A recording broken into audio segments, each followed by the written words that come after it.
Alright, let's go ahead and get started.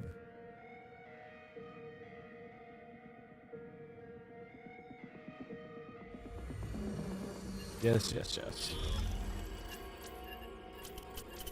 We can go and start with these. Same plan as always, just recent streams, just no healing, just normal gameplay for the most part. Just playing the game. Alright.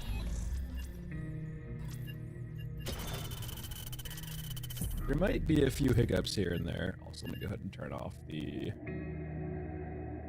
There we go. And prestige? Sure, why not? But yeah, there might be a few hiccups here and there, just mainly for shaders. I updated my NVIDIA drivers, I think a day or two ago. Hey, boo-boo. For the new version of DLSS. And it's not applicable in this game. I've kind of forced it. I did some, like, just playtesting around or messing around with it. There are ways you can force the most recent version of DLSS. In a game where you're GPU bound, it does give you a very good uplift, but I'm not GPU bound in this game. So it basically does nothing for me. Basically, like, as opposed to selling a kidney for a 5000 series card, I'm way better off selling my kidney for like a new CPU. Anyway. But at that point, I'm like, I'm currently at the, I'm still on like DDR4, so like if I was to upgrade to, really, hold on, fucking NVIDIA. Is that better? Did NVIDIA burn me? So, hold on. Alexa, office fan off. That should fix it. I'll look into it later on how to fix it, but yeah, unfortunately, as part of... Yes, it did, okay. As part of the new drivers, they actually, like, bricked the old version of Broadcast that I used, NVIDIA Broadcast for noise cancellation. And, oh man, that's so annoying. I'll look into it later. Let's go over to a silencer now. Essentially, I was forced to upgrade to a new version of Broadcast, which I was afraid of that happening, right? Classic NVIDIA. Or just classic software company, right? They want to push you to a new product, so they brick the old one with an update. Classic. Alright, let's go ahead and jump around. We have requests, we have our lack of meds, we have Bagman, we have plenty of ammo, 66 rounds, 76 rounds should be at plenty, but yeah. Yeah, I'll have to look into what Broadcast is doing. It could be so many different things, but like, it's entirely new now.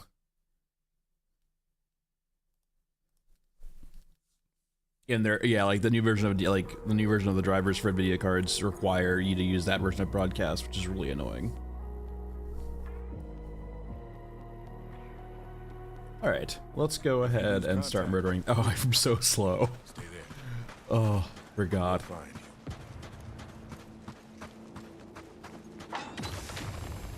There we go.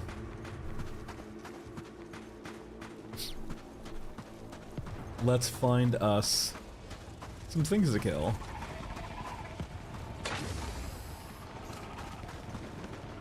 Don't let me.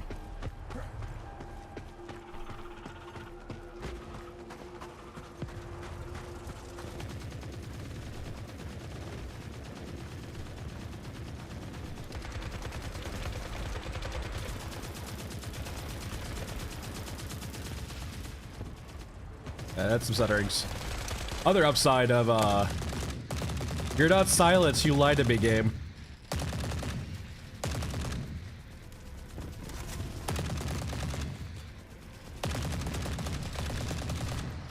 The other side effect, too, of updating your drivers is it has to redo the shaders.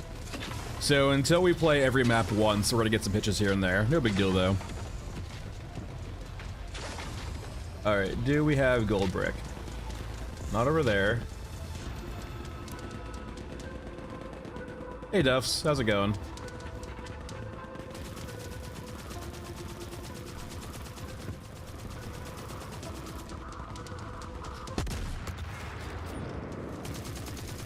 Informatic. Yeah, that tracks. 100 killers after like 3 shots with a 20 mil. There it goes. What the? Who just shot me?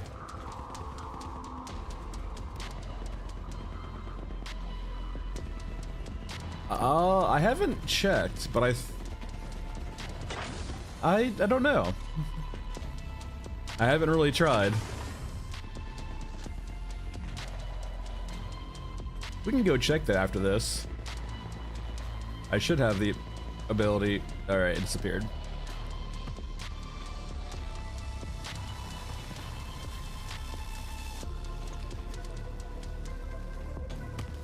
There's a gold brick down there. Okay, nice. That's one at least. Should we spawn a bunker perhaps? Maybe we're doing this wrong. Maybe we should spawn a bunker and snipe over here.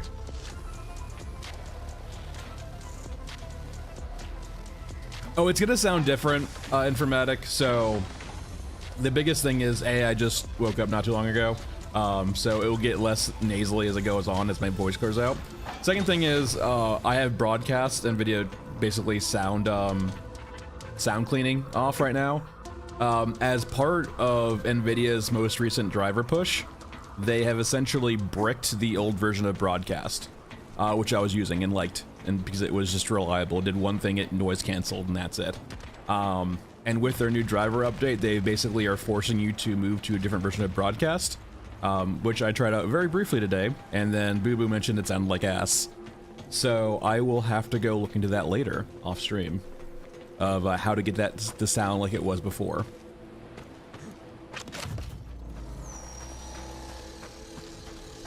So just NVIDIA things, really. NVIDIA does as NVIDIA does. There we go. To the mood. Oh my god.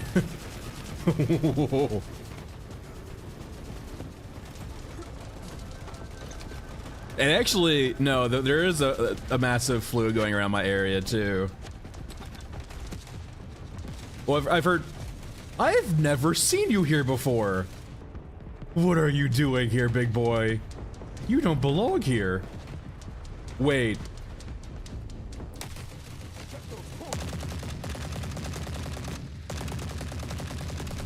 Are you an HK?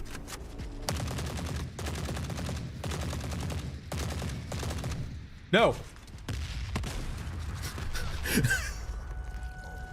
I got so distracted by the Orgamech. I think that was an HK. No, but yeah, there's flu and apparently norovirus going around my area, which I'm very glad I don't have yet. Very glad. Excuse me drinking my tea. You'll be able to hear that now because NVIDIA broadcast is off. My occasional tea sipping. Yes, yes, yes.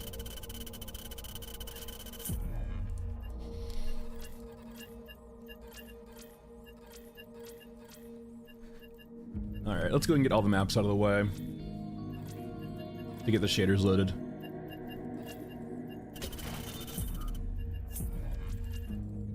Alright. Wait, no, I guess that was like the fabled Orgamech HK. Because he doesn't spawn there at all. And the only other, like, and it was weird too, how he was walking toward us, trying to, and got stuck. So I'm curious if that was just an HK. I am curious too how they're gonna solve that issue of just melee units and heights.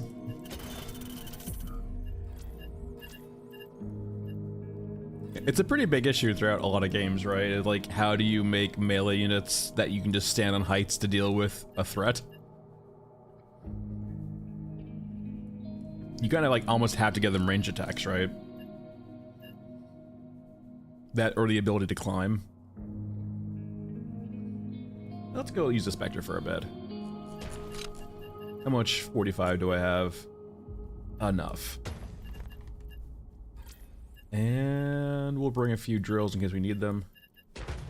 4 drills, and other than that, I think we're okay.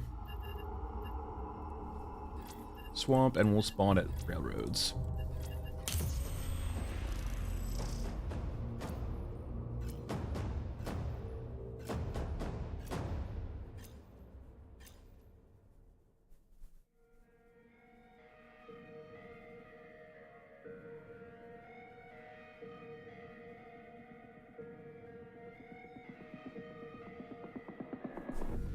Alright, let's see.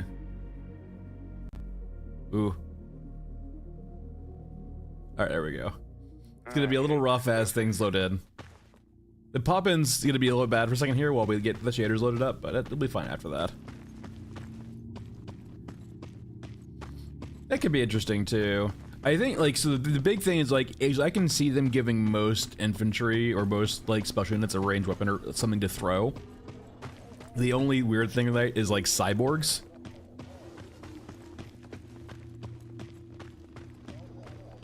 But, like, giving them the ability to climb would probably make sense. It definitely feels like something that your Ruska would give them, right? Yeah, don't worry, this is the stuttering is the shaders loading in. Happens the first time of every driver update.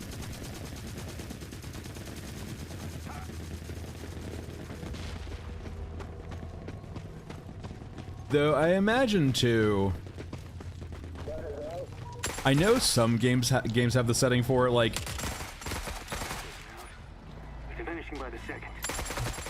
what you're seeing right now is why a lot of games will basically force you to, like, load all of the shaders for all of the content before you actually play the game. I could maybe see them doing that with this. Grounds is don't have it on yet.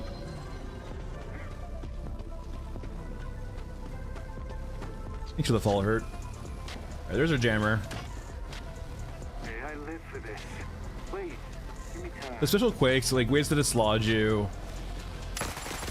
Like, I can see, like, the Orgamech just, like, throwing rocks at you if they don't get a ranged attack. I can see with a Courage, like, maybe flinging cyborgs at you if they don't get, like, a ranged weapon. And then, like, the heavy brawlers, I could easily see the heavy brawlers, like, having explosives they throw at you. It's this kind. And, like, the only, like, weird one, right, I can't think of, like, they would actually have a ranged attack is probably the cyborgs. And it would be probably a giant pain in the butt, but like, having them, actually climb walls would be interesting. Probably hard to do, but it would be cool. All right, let's go jam some drones.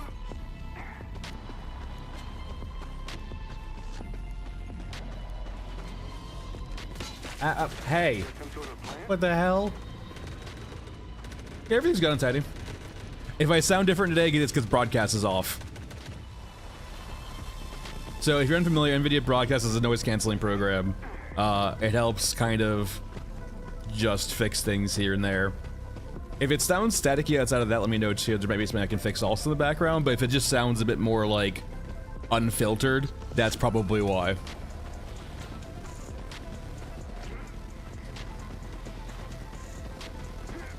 Because NVIDIA did the things I hate all software companies where they brick old software with driver updates.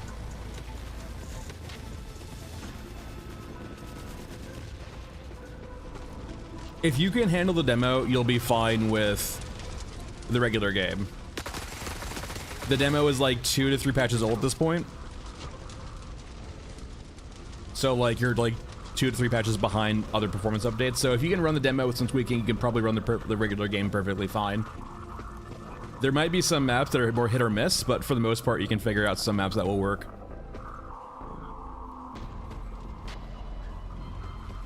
Yeah, it is what it is, Untidy.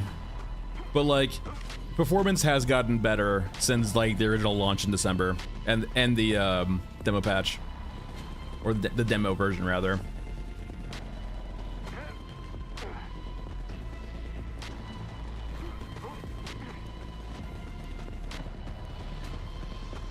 All right, time to drop you off. Ow.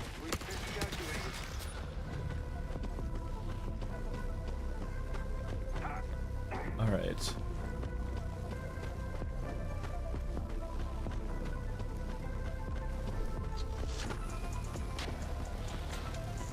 Time for scab scrap.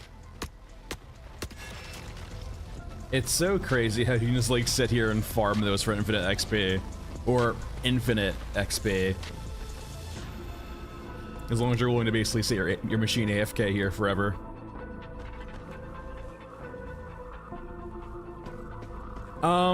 They fixed like some areas of Poppin' Daddy. God, that's so weird to say. They fixed some issues of Poppin'. It's not really something they're trying to fix until their Q1 update. Because their Q1 update's supposedly supposed to be, like respawn fixes and like actual like dynamic ways of troops entering the map.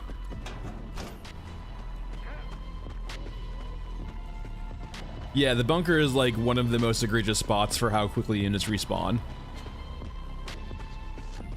Like they're very aggressive there with how they respawn and just come and fight you, basically.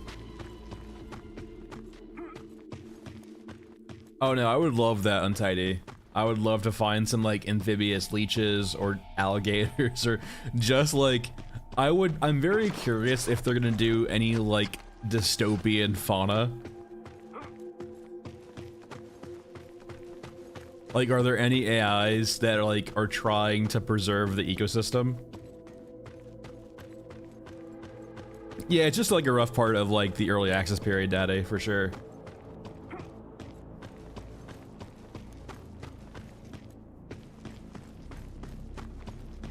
But they do know it's a concern too. Like one of their, they talked about Poppin' before, and like hopefully the Q1 patch will help alleviate that because they're trying to do like dynamic respawns out of the map.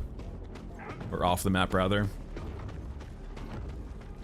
But it would be curious, like, that is basically, I think, what Q&A, there was a Q&A, right, where they kind of alluded to at least maybe like one or two of their devs worked on, and maybe I misread this, worked on, what's it called,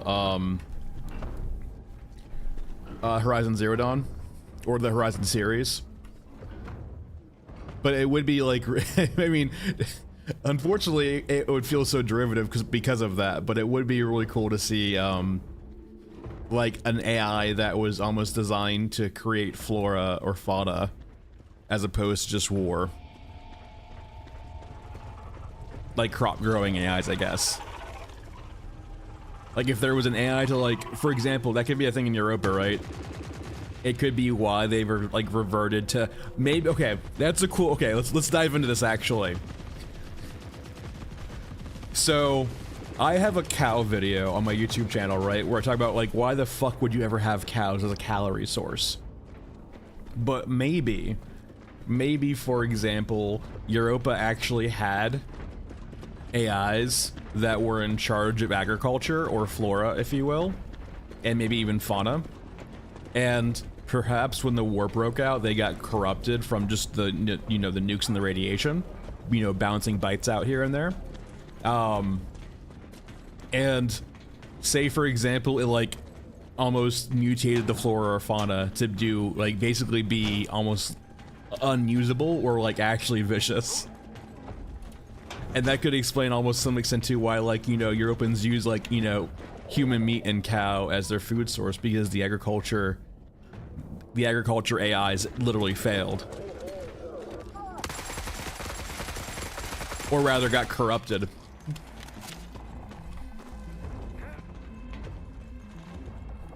Alright, we don't need to do that one right now. I could explore that further too, but like, I could see the case, and it could also explain to like a little bit too why Europa has this like kind of distrust of advanced AIs. Maybe they got burned. Maybe they relied on AIs a little bit too much, and then, you know, they saw the fallout with agriculture.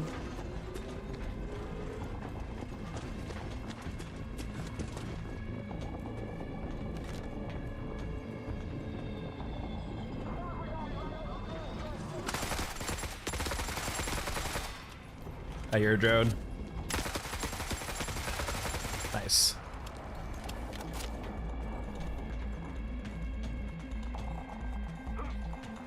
Yeah, and like it would be easy to like see too, like nuking your opponent's food sources would make a lot of sense also. Especially considering the vast amount of land you need for it. But it would be interesting, right, basically to see like maybe corrupted flora or fauna. That could even be its like own like just kind of neutral faction. Not affiliated with anything. And it would kind of just reinforce the whole need for like cows, right? It could have been like the one AI that was not corrupted. The cow AI.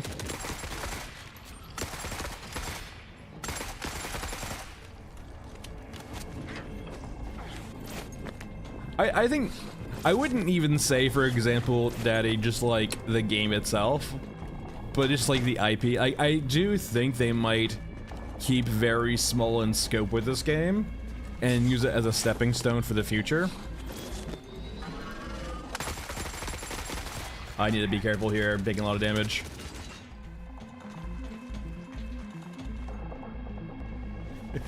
I'm the father of the old man.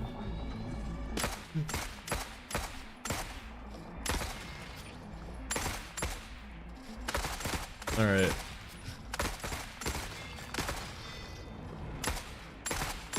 All right, we're good there. I need to grab my schedules and leave.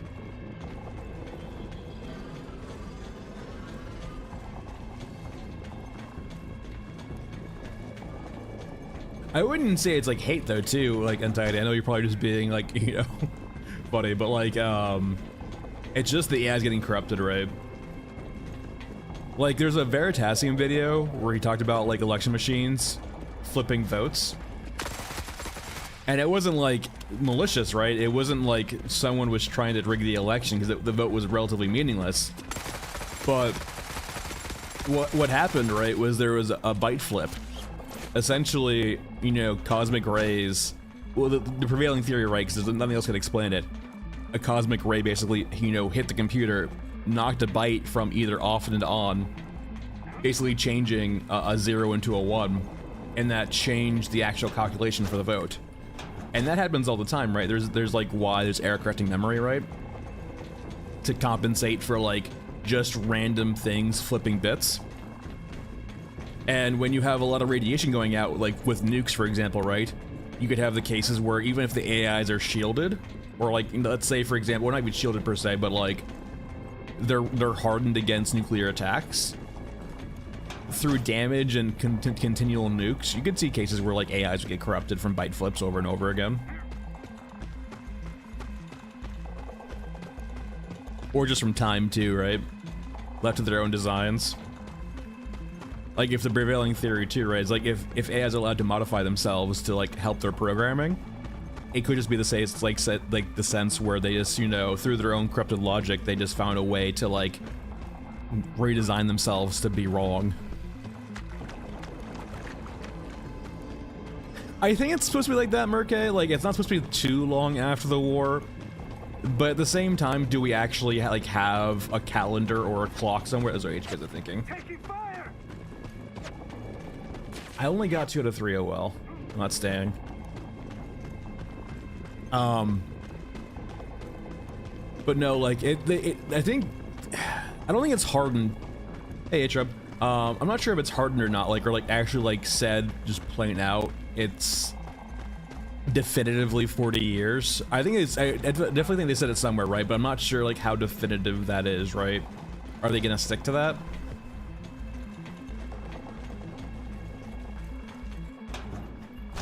Perhaps like one of the things too, right, is like you think it's been 40 years. I mean, I guess Old Man would be able to tell, right, from Old Man, but I don't know.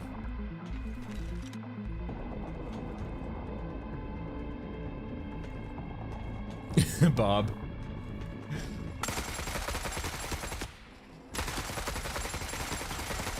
Well, the reason why they ruled out that in the video, right, is because the vote was meaningless. Like, it was some like local election in I think Denmark. And like even with the bit flipping, it didn't change the outcome of the vote. Like even close.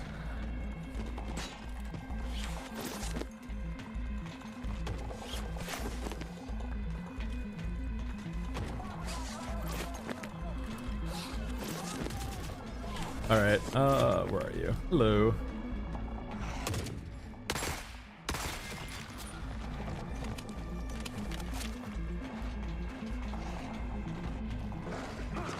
Yeah, like there's a lot of reasons you can actually like explain away the corruption.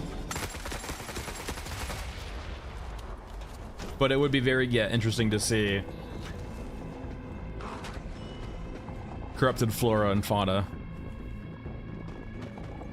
Now, I will say, what was I gonna say too? Fuck, hold on. 1 second.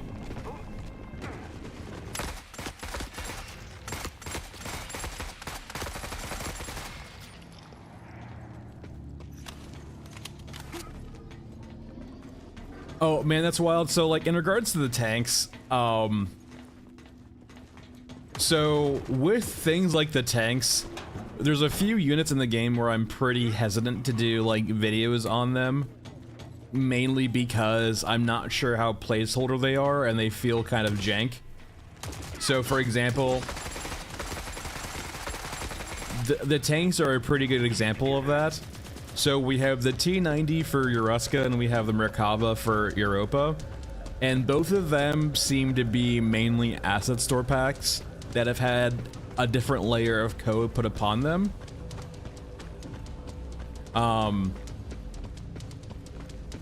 And so like I'm not sure how intentionally they act right now. They seem to be mainly just like almost an ambiance piece as opposed to a functioning unit for the most part.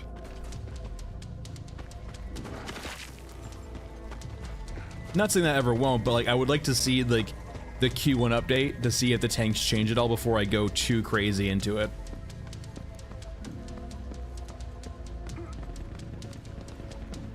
Crashing hard. Ooh. But at least we're headed home. So gimme that. That is, yeah, they're for Toothy, right? Toothy has those little like metal scarabs or metal bots that help him salvage biofuel. Those I think are like bespoke to Toothy. I don't think they're like just their own little like fauna, but it would be curious to see more things like that, yeah.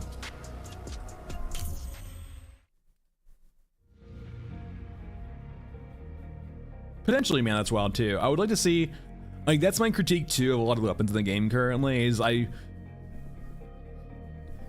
would like to see, like, okay, so let's go over to, for example, let's go over to like Scrapyard Nexus real quick.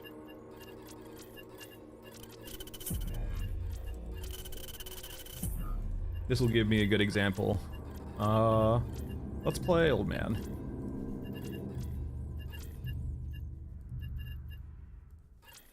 Oh, I don't have a good rig with him. Oh, I hate rig upgrading so much. Never mind, we're not playing Old Man. There we go. Let's just do the tried and true RPK.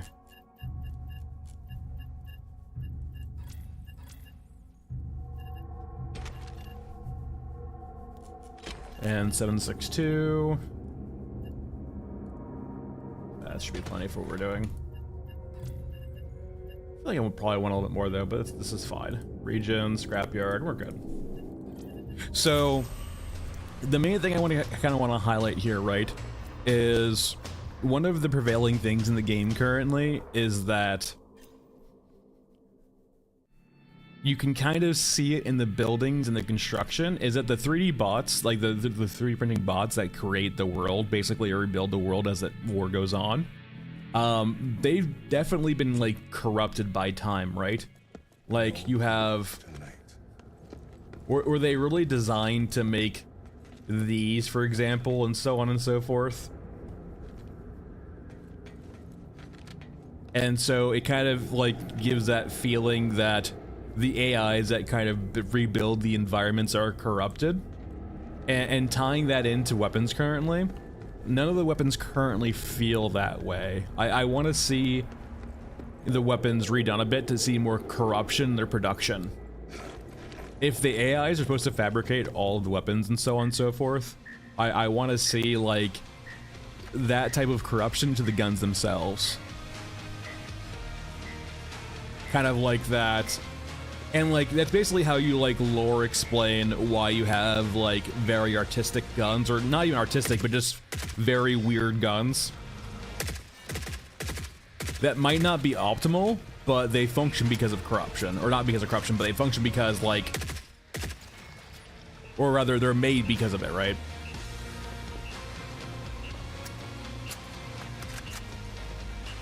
In regards to Abrams, my main theory, Blood Panda, is why we don't see an Abrams currently, is when they were deciding what tanks to put into the game, they were like, well, naturally we need to have a T90 for your Ruska, or like, they basically went for like the most highest tech, fanciest tanks they could possibly get for each faction.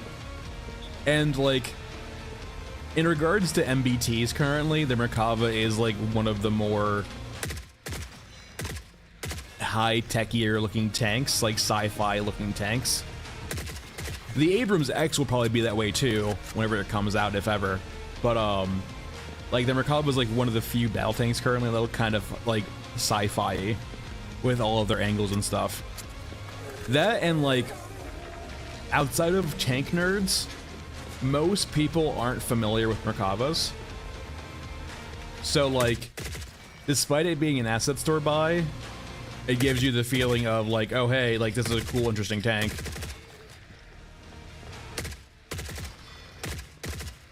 Well, maybe man, that's wild too. It kind of depends on how fucked up the chain of command is. Like, it's been discussed in videos before, basically like how when the nukes flew, basically all leadership was basically annihilated by the nukes. And so you really only had AI in control after that.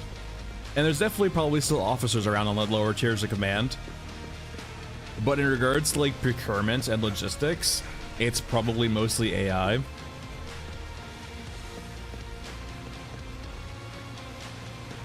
Yeah, I would like, well, I imagine Big Green would be like that, right? Like, Big Green will be like one of those special mech units where there's like only one.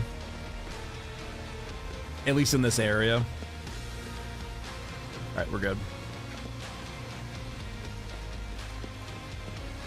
But yeah, the first thing I want to see with Pyro though too is I want to see well, we're definitely currently missing quite a few units with different weapons yet. So like, we don't have flamethrowers, and Pyro is supposed to have a flamethrower. Like 100%.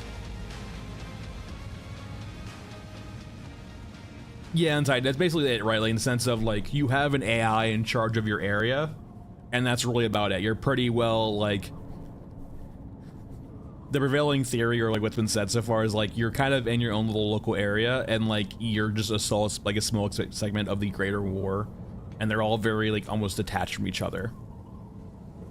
Like, you'll get your procurements from like the other AIs, but for the most part, you're pretty much detached from everything else. There's not really a high command per se. Just like a large local skirmish. From my understanding, this is all it is naturally. Alright, we're good there.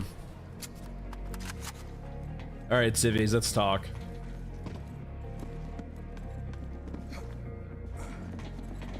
Civilians. To the right is freedom and safety. To the left is danger. If you go left, if you go deeper into the area, I will assume that you're a cyborg and thus an enemy. Understood? So you want to go this way. This way means you're human. This way means you cyborg. Civilian 1. Great choice. Civilian 2. Great choice. Civilian 3. Fantastic choice. Civilian 4. You know, ever since I started giving my pep talk to the civilians, they have yet to ever actually go down this way.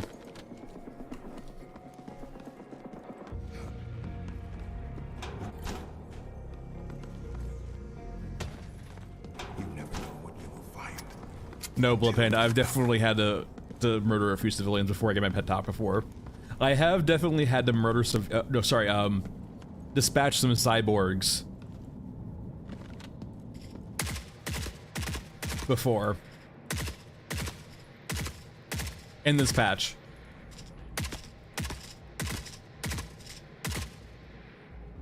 They're so slow.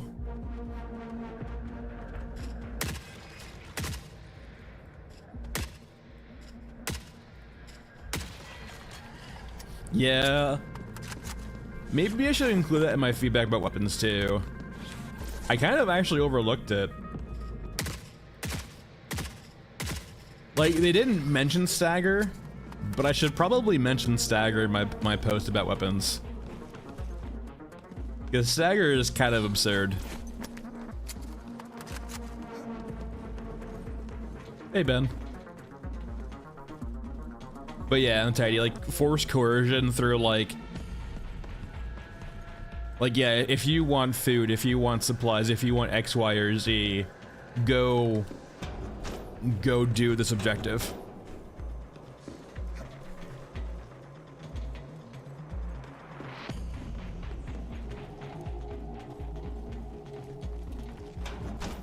Alright, we're good there.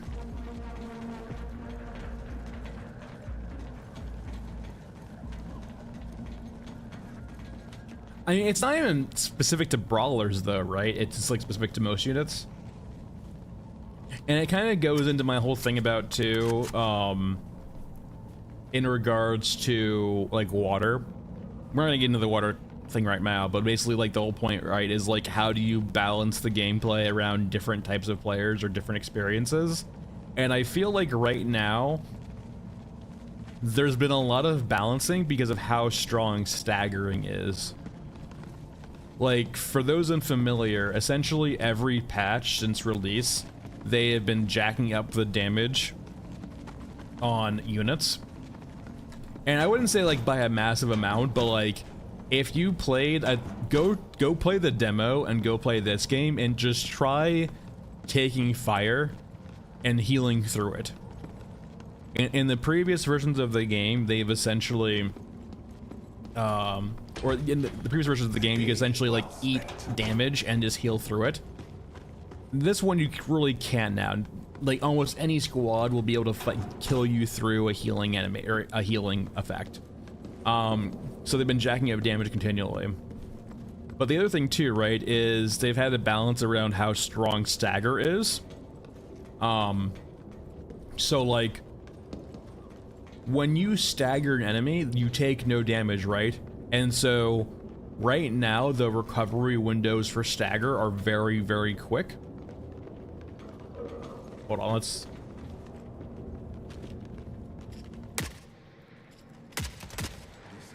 It's not that quick, I guess. It's probably just quicker than regards to the squad. But, or maybe even like, essentially stagger feels too strong, and it feels like one of the side effects of that is they've been buffing damage to compensate partially for that and then partially for healing. So Murke, what I am doing is I'm doing like kind of the... I think I included everything, unfortunately, so I can't really show you again. Let's see if I can find a crate I can actually open again. I can just do a bag. So this is like the quick looting tip. If you want to loot quickly, what you can do is when you open a container, you can hit tab once. So I opened it, hit tab, and now you can see there's a blue outline around loot all, which means loot all has been selected. And what I can do now is hit space, and I have looted the whole container. And so when you see me quickly loot, what I am doing is I am just quickly going through that cycle to loot everything. So tab, space, tab, space. Now unfortunately I am full, so I'm not picking stuff up anymore, but like as Bagman or like anyone with a big rig, you can just vacuum up loot pretty quickly.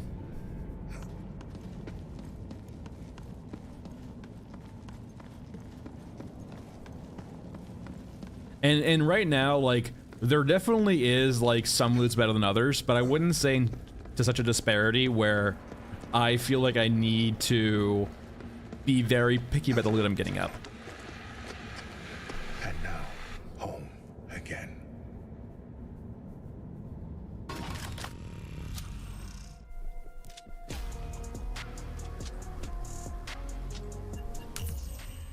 Well, I think too, Untidy, like, going back into... So, once again, this is all theories, right? But for Eurasia, it seems like the more human presenting your cyborg form is, the higher status you are, right? And it's kind of like when you're showing a full face-off, when you're a cyborg, right, for Eurasia, and you still have the ability to display a fully human face, it essentially means like you are insanely high ranking or like very well honored, right? You've been bestowed your gift of humanity back almost. And it kind of almost shows too how much actual, like, I wouldn't say free will they have, but like how much, I guess maybe free will they have actually. So for example, the cyborgs that are like the broken ones for the most part have like no ability to choose. They don't have free will anymore. They're kind of compulsed into doing whatever they're told. And so they don't have any vestige of the humanity left, right? AKA no human face. These cyborg soldiers have a bit of that restored, and that's kind of shown off in their porcelain faces, or whatever you want to call their faces. Then they, like, it's still cracked, right? It's cracked and chipped and damaged. So it's like, it's, you know, they have partial free will, but you can see the cracks in their free will, right? It's not all there. And for like the heavy brawlers that actually have the full like cybernetic faces, they have all of their free will, but they just choose to use it in a way that benefits Eurasia.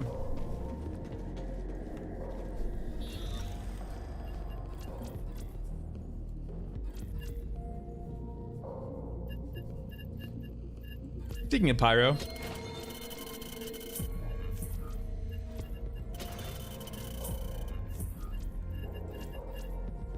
I will say, like, you can take these two together. It never usually works though. Toothy usually ends up murdering Pyro pretty quickly. Never usually works out. All right, 760. Oh, we're looking 54R. There we go. And then a jump pack. And we should be good. Wait, I'm on public? Hold on, sorry, Raid. Private. Friday, this Friday's community stream, not today.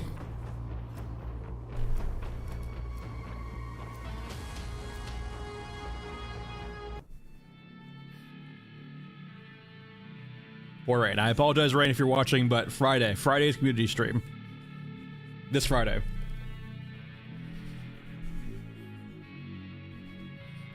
Oh, god damn it. No heroes tonight. I will say though,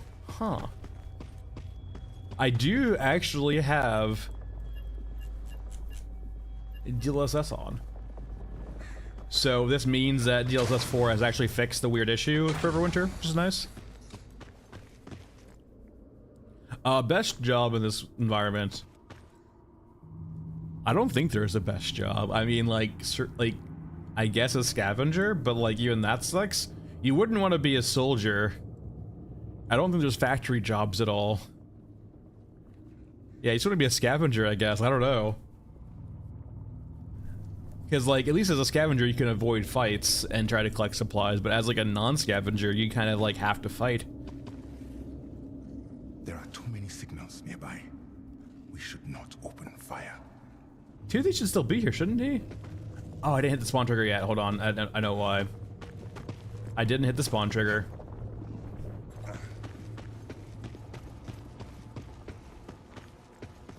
Ah, FES drops. There we go. I hear him now. I don't think the Rat King is driven. I think the Rat King's AI. I don't think the Rat King is a pilot.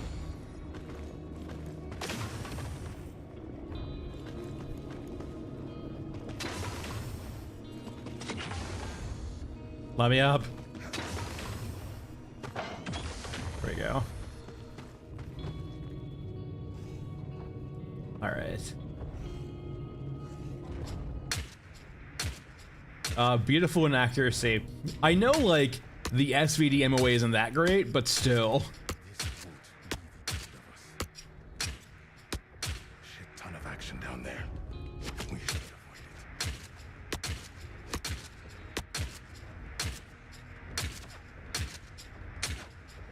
All right, there we go. Well, I think, Teddy, I think it's literally just that, actually. Like, it's basically an AI that's essentially... that bug is still there. The continual firing. So, like... The Rat King? I don't think those exist anymore, Wayward. I don't think those jobs exist anymore.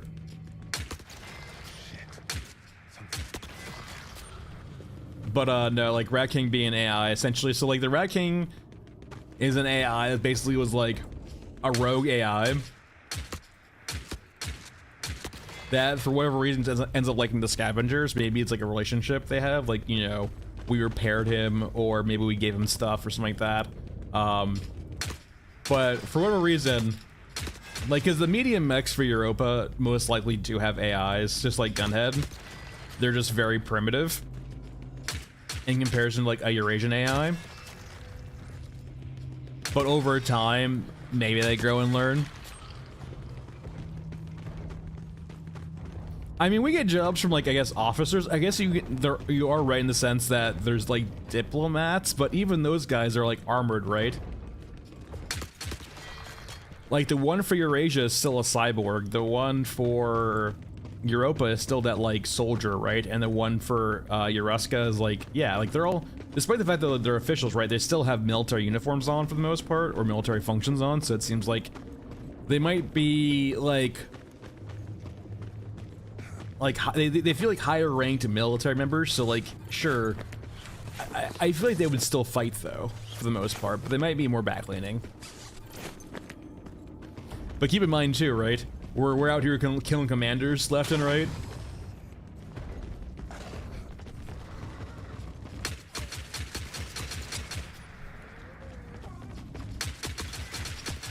Hello. All right, we're good there. I don't know. Well, you say that, but at the same time, there's so many of them disabled, right? Like there's, I think, like 3 on this map, off map, that are disabled. You have like the one right there, there's one behind it, there's like one over there too off the map. So despite being like these cool, awesome like battleships, right? They seem to like get knocked out pretty consistently.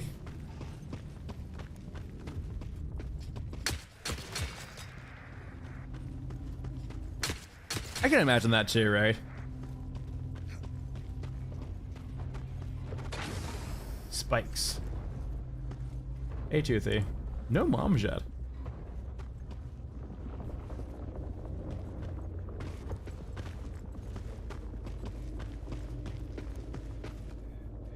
Oh, you can actually lock into a faction? Interesting.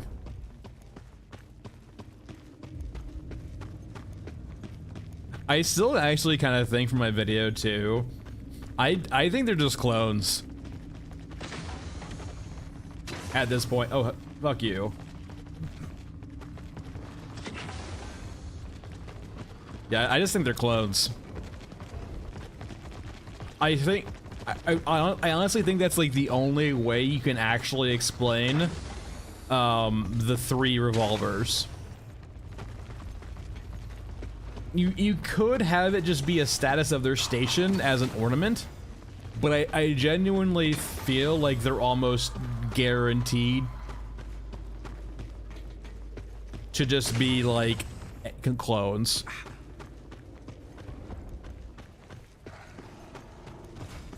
So, to elaborate a bit further, right?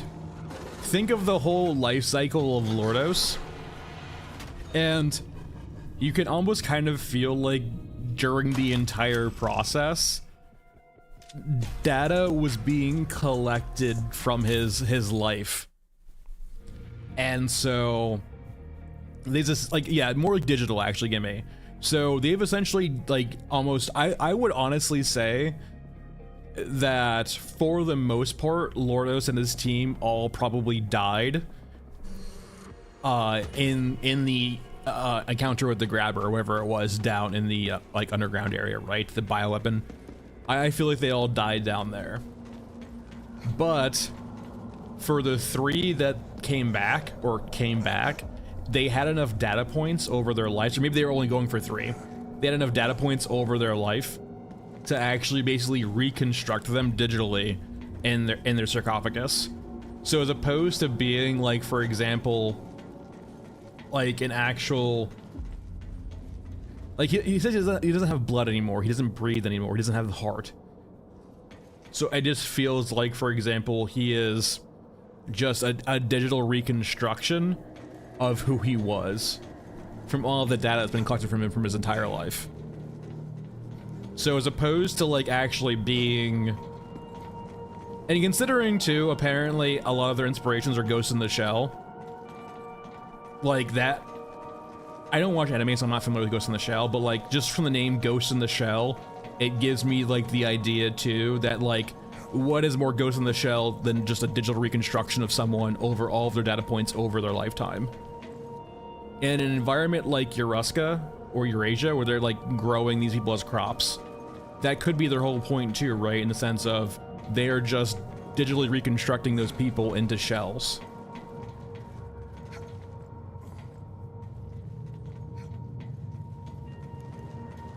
Well, they could have let it out too, right? But maybe that's a point too in regards to they need to make it as accurate as possible.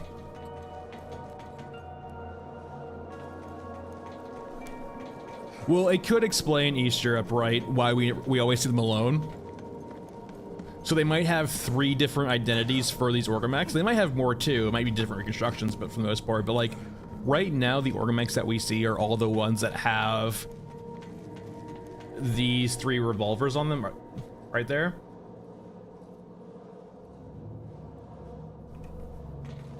So it definitely feels like maybe they're just digital clones.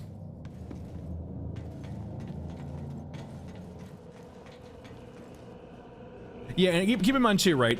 Like, they could start out as those clones. Not every guy, but one of those 3 original guys. So remember, like, so going off the tale of Lordos, right? It was originally, so remember, so just Cliff Notes summary of Lordos' tale, right? Born in Mongolia, harvested pretty young, sent to a vocational school with like, I think 53 or 57 other recruits, only 7 survive. Those 7 get sent back to be basically police for their previous place where they were born at. So from those 7, they get the title of the Magnificent Seven. And if you're unfamiliar with that, it's a cowboy. It's basically a cowboy tale or a cowboy movie that these revolvers symbolize. And they were each gifted a revolver, so a total of 7 revolvers, if you will. And these are like the type of revolvers you would see back then, right? Like the Colt Single Action Army. So they were then sent off to go deal with the bio threat, much to their behest, right? And in that process, only 3 survived out of the 7, right? So 3 revolvers.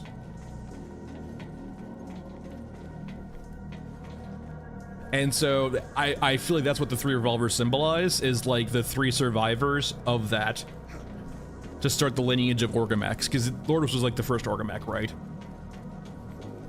And the question is like, how did they like reconstruct them, right? There could just be a metal core inside of there, a flesh core inside of there. Or it could just be all digital, right? As opposed to like a flesh reconstruction, it could just be a digital reconstruction, right? And keep in mind too, even with that digital reconstruction, they could still have different experiences past that. Maybe, like, they could do the thing too, Kieran, right? As opposed to doing a digital reconstruction, they could do a mental one with, like, you know, exactly what you're describing. Because they've already shown, right, with Lordos' Tale 2, that they can, like, imprint memories or delete. They can modify your members, essentially, right? And so that can easily be the case, right? Where it could be a flesh shell, too, but they're just imprinting memories on that flesh shell. And, like, after they're deployed, right? Like, they could not care anymore about controlling memories too much. And so, like, say, for example, too, this might not even be the original Lordos, but it might just have Lordos' imprint placed upon it. And everything after he was, like, say, deployed over to, like, we don't know what point, like, where his memory started taking over, you can probably say where he was deployed. So if he was deployed over to, I think it was Algeria, right? From there on, it could have been his own new formational memories being formed or so on and so forth. So for example, right, if we ask an Orgamech over here, right, like an Orgamech in the field, it might not know of its time in Algeria, but it might remember how it was made back after it died.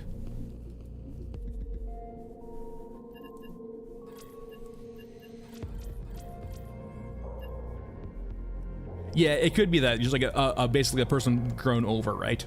And replaced. Alright, let's abandon you. Let's do some mausoleum.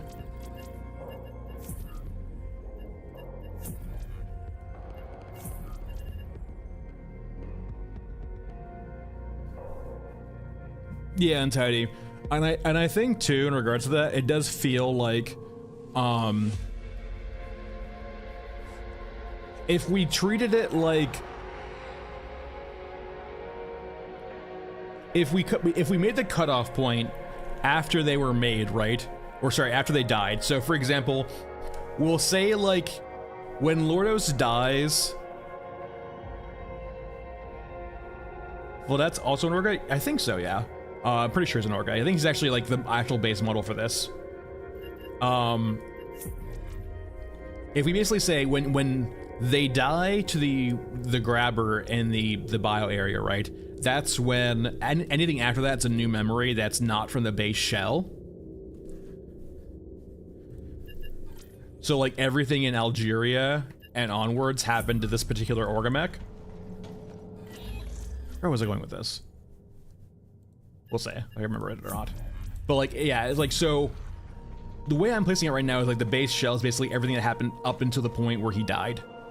And everything after that is basically a newfound experience. Yeah, okay, I don't know this is a new experience. And so the AIs, like, they deploy the Orgamechs, right? But they kind of know after time they get corrupted with new memories and they get a little bit less more controllable, right? They grow tired of the war, perhaps.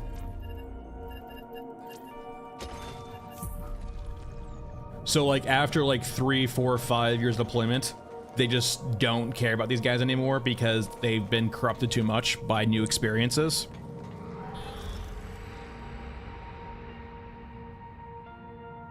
I think custom, so keep in mind, I will say, like, while custom characters will be really cool, at the same time, there's two different things at play here. The first is that, the people who made this game, or making this game rather, were prevailing like artists. Like they were game studio artists and like designers and so on and so forth, right? They made characters, they made units, and they made art, if you will. And they kind of want to, like, part of their art is their characters, right? And they want to show that off for the most part. They want to make cool characters and put them in game. And having a custom character creator kind of counteracts that a bit. And the second aspect too, right, is it's a lot of work.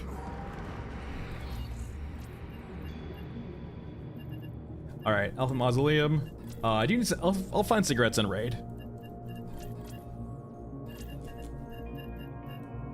SVD. 54R.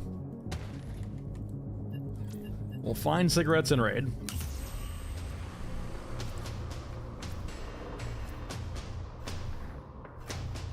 Sort of like East Europe, like that could be a prevailing theory too, right? East Europe, in regards to, like, yeah, it could just be a more original copy, right? It could even be, in fact, the actual true Lordos too, and everything after that might be just be a copy. Like, it's hard to. I am getting so many night shifts today. It could be why, for example, also rip cigarettes. It could be why we see the revolvers on the Orgamechs. It's like, why else would they have revolvers?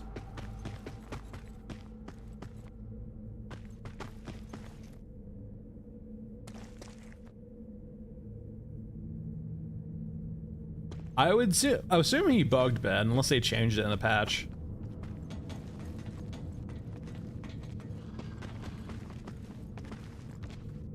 Oh, the lightning is red? I don't know why the lightning is red, actually.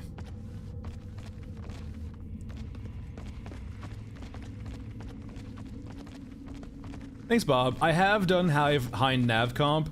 So the biggest thing to know about high nav comp, from the Orgamech, not the Orgamech, sorry, the helicopter, is that when the helicopter dies and lands, it will not be a helicopter corpse anymore. It will turn into a European drone corpse. And so when you shoot down the helicopter, just go look for a drone corpse on the ground, and that will have the high nav comp inside of it. It's super weird. I don't know why it's like that right now. Oh, it's gonna...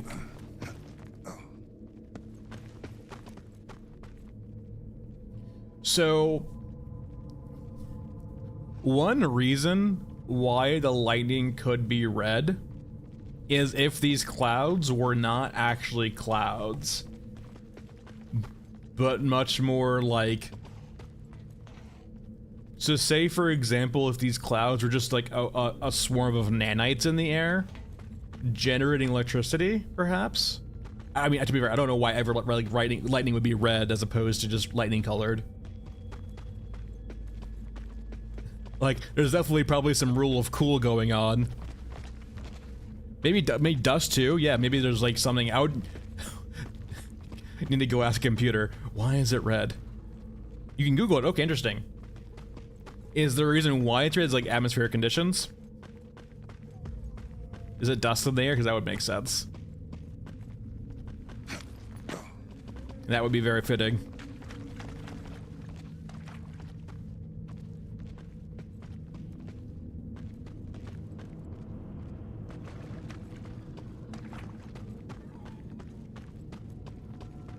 Oh, okay, that actually makes sense, man. Just dust then. That tracks. I would be surprised though if like a faction like Eurasia doesn't have what's it called, like nanites though. It feels like. I think having a nanite swarm would be fucking crazy as shit.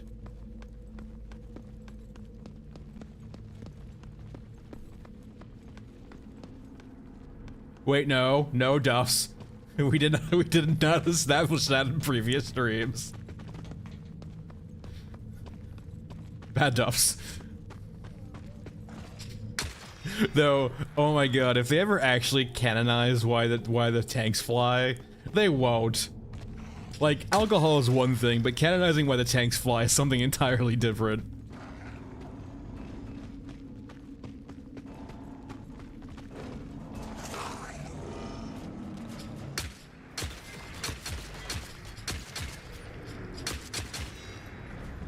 That makes sense, yeah. If it's dust in the air causing red lightning, that makes a lot of sense here.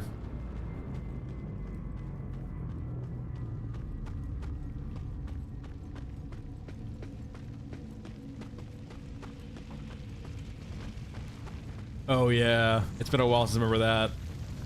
I can't see.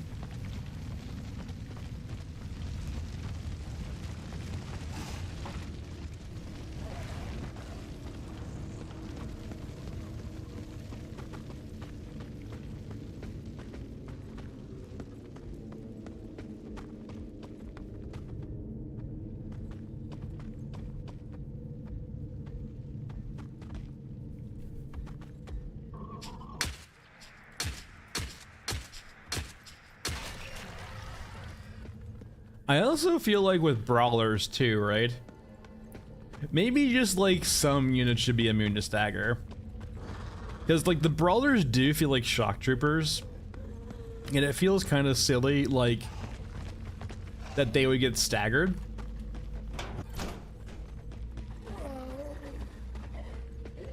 I hear a dog.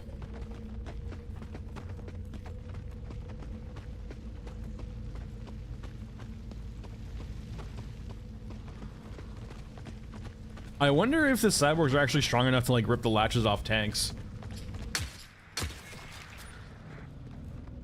that or you just like, or even better, you just like use the cyborgs as a means of just like jamming up the tank's treads.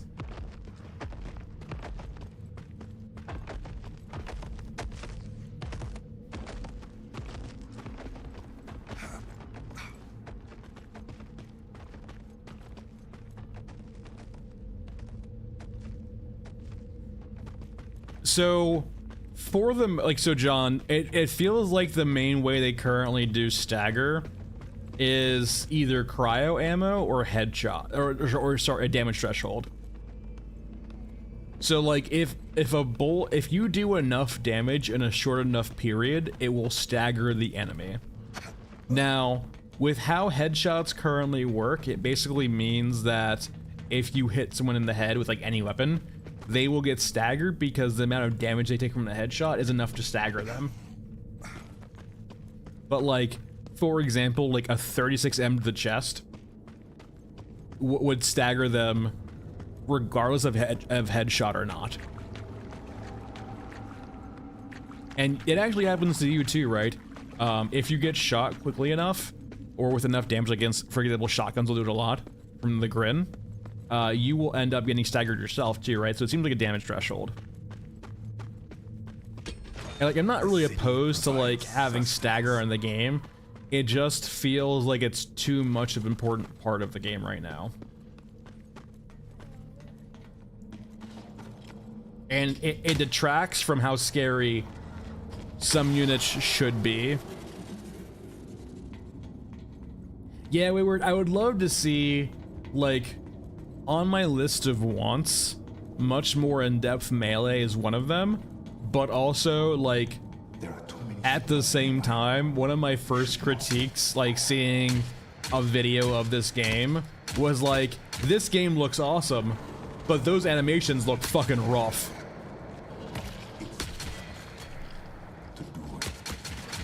And so, like, and that's like that's definitely one thing where I feel like a more in-depth melee system would require is a lot of work on animations.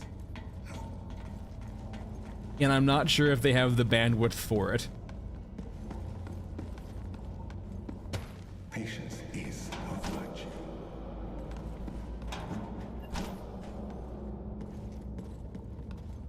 I mean, the brawlers just have their fists, right? Considering, like, there's, like, I'm pretty sure the brawlers are just cyborgs that are, like, souped up in an exoshell. So I imagine them just, like, punching you to death certainly works.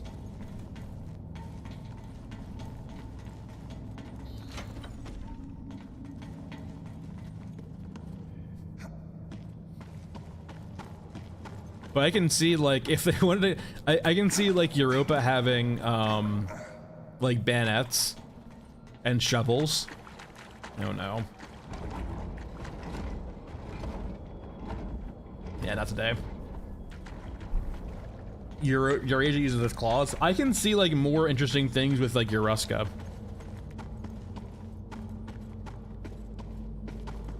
Yeah, Untidy, like they definitely give me the feeling of shock troops for brawlers. I can see shields being a thing.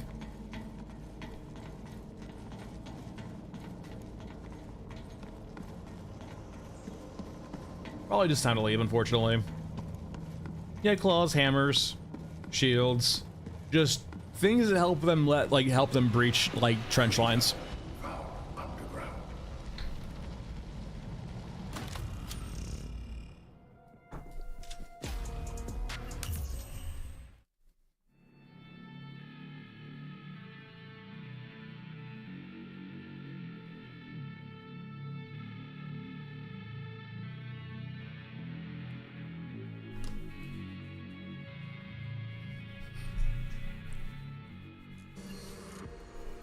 Oh boy, gotcha. No, like that's definitely one thing I can see. Like, I hide this in like the post too on weapons I mentioned in their Discord, but like right now it feels like we just have like a hodgepodge of different weapons.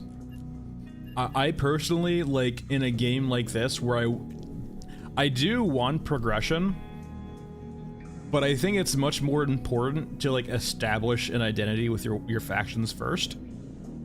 And I would love to see like 3 or 4 guns for each faction, as opposed to like just the plethora of guns, right?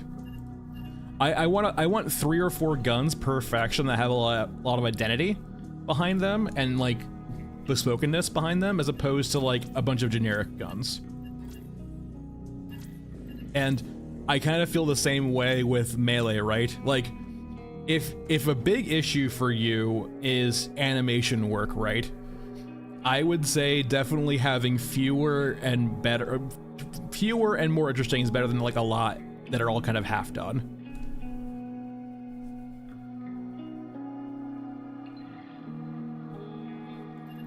Yeah, Bob, on that point too, right? It kind of makes sense considering, like, with the lack of quality control too, it could be also why they just drop them off like, they literally just drop them off airplanes and say like, yeah, okay, go crazy.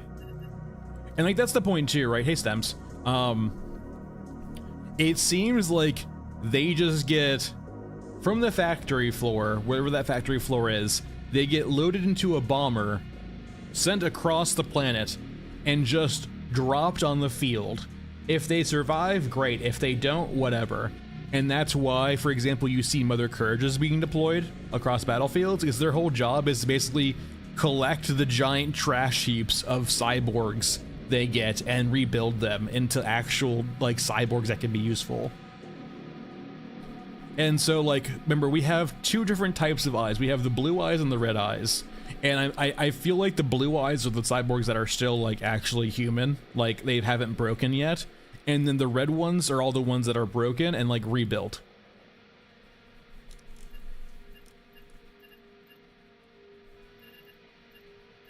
All right. We haven't done mech trenches yet. Which means it's Bagman time. Also, plug pull?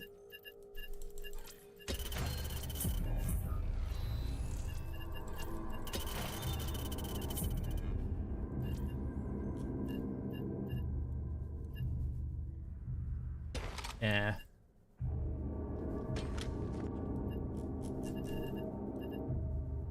And 50 cal.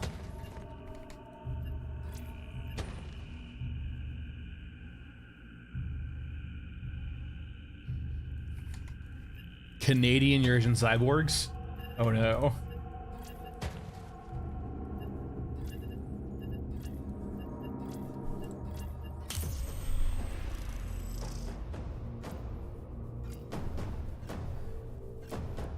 It could be close on that Untidy, but like it kind of is the point though, like it's not even like where it is, right? It's more about the fact it's like it just, yeah, from the factory floor, they're loaded up into the bombers and then sent out, right?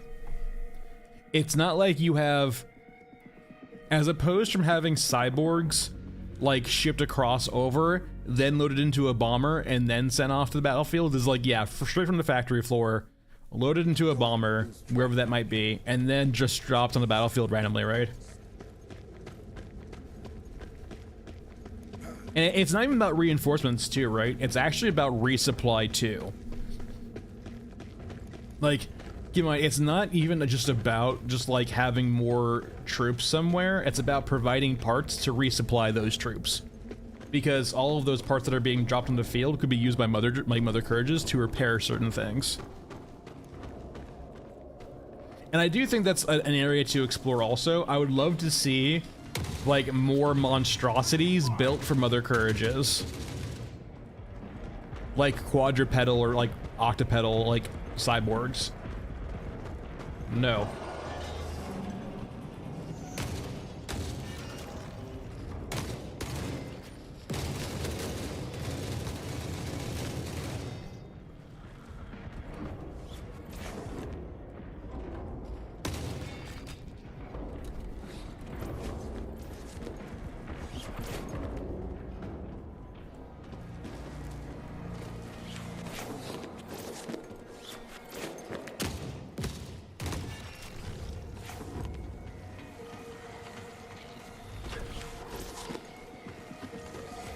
Hello, my sweet prince.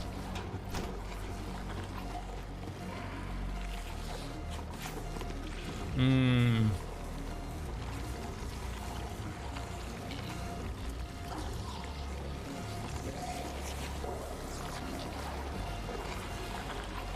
Yeah, basically untied it exactly like that, right? Like, that's exactly what Mother Courages are for, right?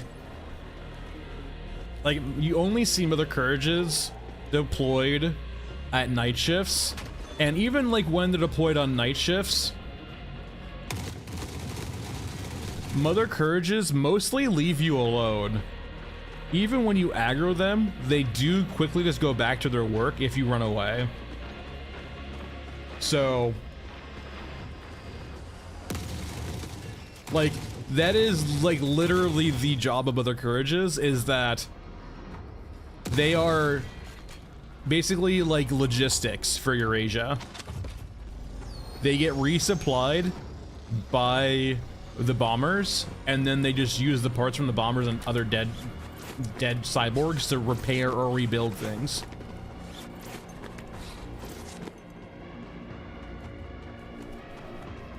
Yeah, so Bob, like the thing with that guy in there, he's a Euruscan officer that they're trying to get information from. Yeah, you have to be like going out of your way to piss off Mom to get her mad at you. And honestly, when she kills you with her one shot, it's more of just like a crime of opportunity than like actually maliciousness. Like an Orgamech will go out there and charge you and try to kill you. A Mom's is gonna pick you up and just, you know, hey, oh, hey, cool, spare parts. I can use this.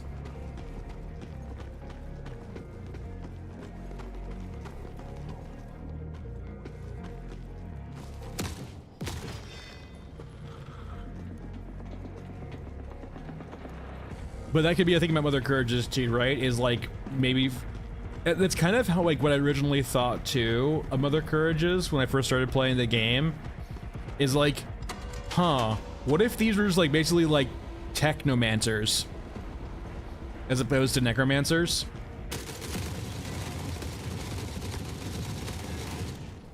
So they go around the battlefield like resurrecting or rebuilding dead cyborgs into like other like necromantic or technomantic units.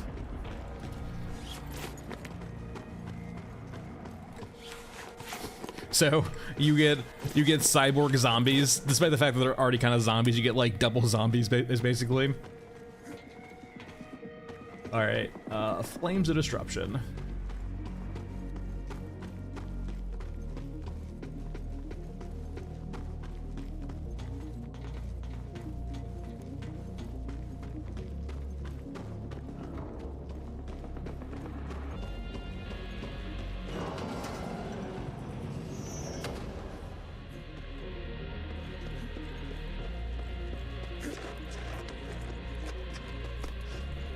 Let me up.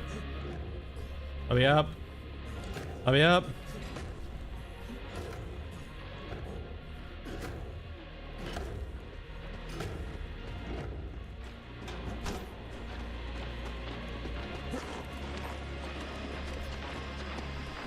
Yeah, she does that, right? Like,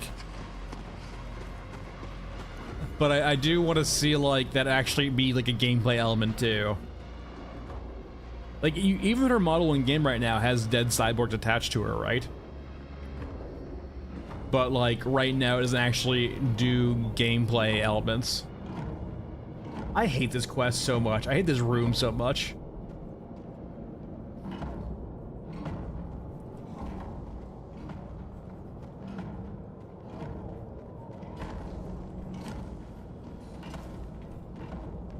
Fuck. No.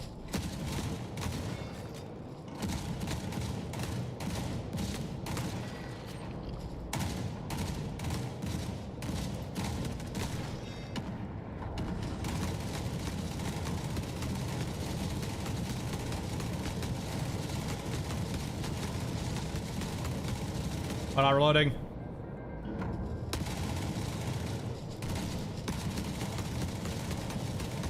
Aha.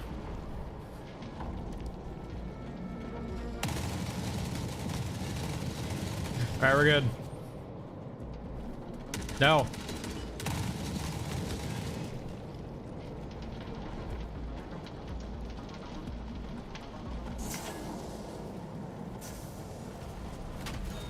On this account, Stems, I don't think so. We got wiped a while back just for my tomfoolery.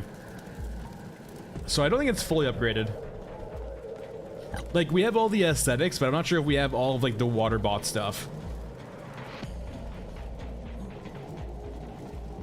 Bob, even worse. When you don't have the quest, Flames of Disruption, you can actually get a whole medium mech in there. It's super janky, but a whole medium mech can spot in there.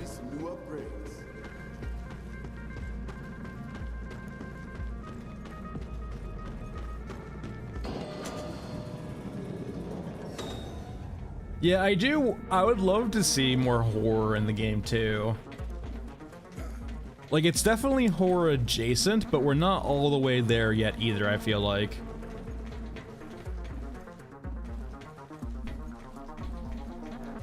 Like, we like, there's gore around, there's like skeletons here and there, there's creepy atmospheres, but none of the units just like give me a giant horror vibe yet.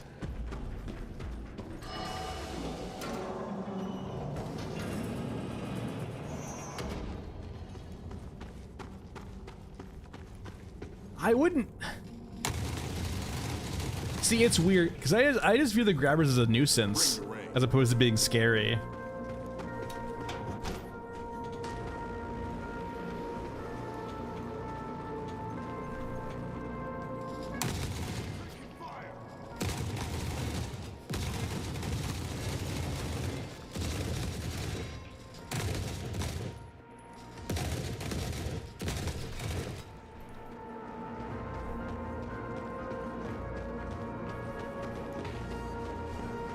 Well, I mean, there's, yeah, like, in the sense of, yeah, it'd be terrible to live in this environment, right? Remember, we're already dead.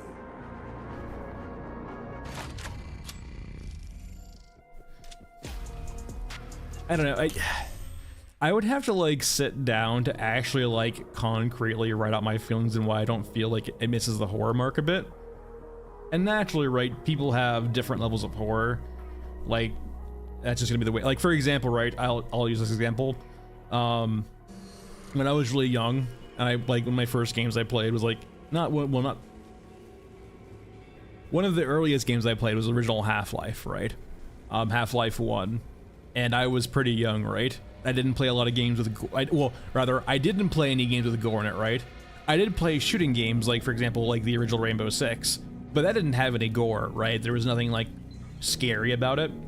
But one of the first things you see, sort of, in Half-Life 1, like, pretty early on, is you see a scientist get pulled into a vent, and a bunch of just meat chunks start coming out from the sounds of, like, him getting eaten alive.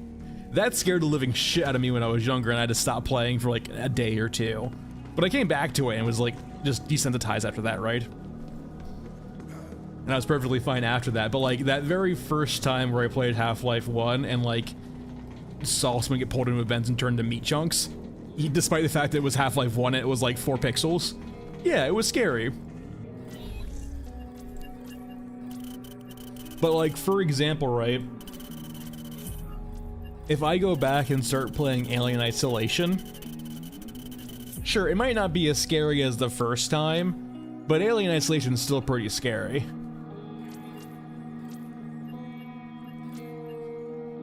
And I feel like that has to do a lot, too, with you, generally speaking, you don't get to see the alien a lot in Alien Isolation. And the thing about the Alien Isolation 2, if you can see it, it can almost undoubtedly see you. Unless you're being sneaky, right?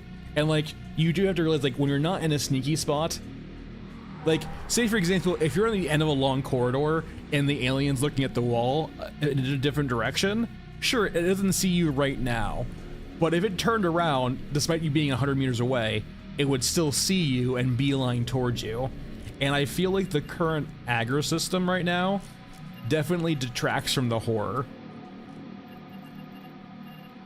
Because, like, it's not about if the dog sees you or hears you, it's about if the dog just has a little pip that fills up, right? Yeah, And I will say, it's probably not fair to like compare Alien Isolation, a true horror game, to this, but at the same time, there's definitely I think things to learn from a game like that. And the one thing too, right, is I think having just the grabber, if the grabber is supposed to be your alien, having it just patrol around the map like that, and just having its senses being so dulled, detracts from the horror. It feels much less like a unit that's alive, but more of like a theme park gimmick on a rail. And I'll show you what I mean.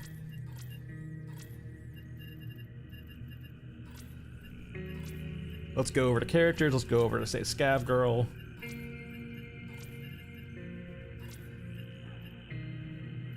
Yeah, Alien Isolation will hold, like, Alien Isolation is going to be like the de facto horror game for a very long time. Because it does everything, it nails everything so well. You have a pretty good story, I would say. It's not like the best Alien story, but it's a pretty good, it's a serviceable Alien story. It's not bad. You have a really cool atmospheric environment, right? That like is very canonical. It fits in with the 80s retro sort of super sci-fi vibe of the original Alien. And then you have like, for the most part, everything's built around the alien itself. Weirdly enough, Gimme, I enjoyed Dark Descent, but Dark Descent kind of has the same problem as this does a bit, where if you ever see the crack in the veil, it breaks immediately. It's so hard or difficult to actually find a crack in Alien Isolation.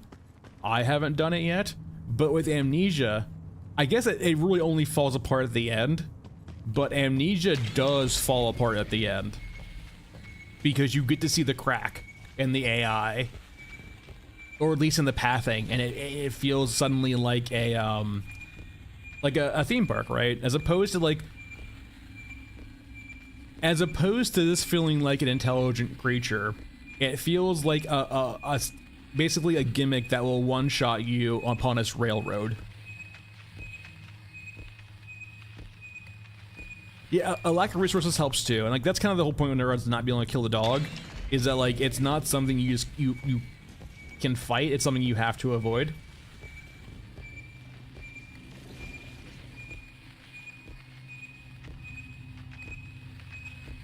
And part of it's sound design too, I will say. Like right now, the dog doesn't have a lot of sound effects on the map. I highlight this in some different videos, but like,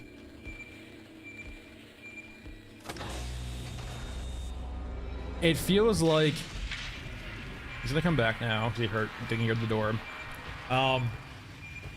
It feels like if you had different aggro states for the dog, and just had like sound design being a way of indicating that change, it would be much more interesting.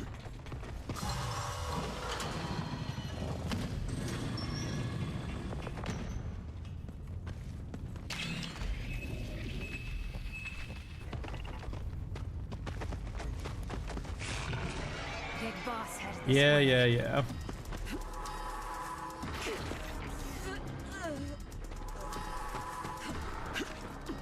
See, like, it feels like a gimmick too, right? Because, like, the only thing I did wrong was open doors.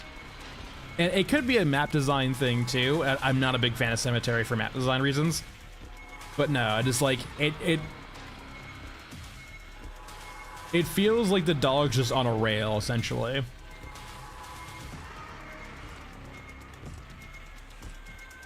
I mean, he's not, but will you politely, all of you, just fuck off? Big Boss headed this way. Why are you guys aggroed all of a sudden?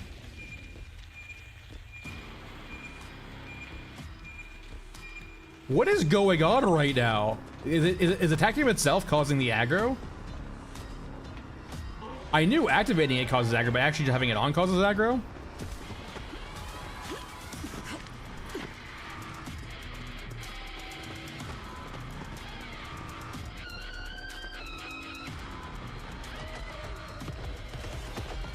Feel the ground shake? No. They're on their way.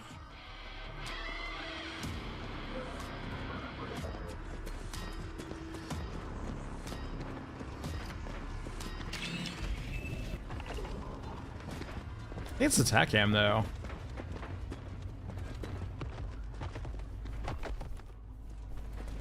You can't get here.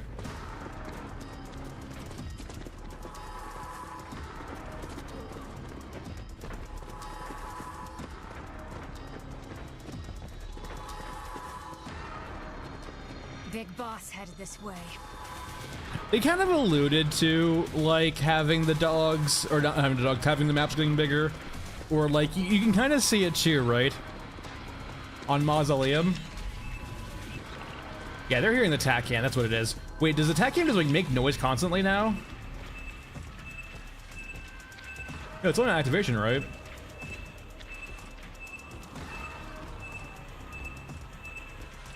Makes this life. They're rebuilding the question mark thing too. Is that from the dogs, Amy, or is that from the tac cam?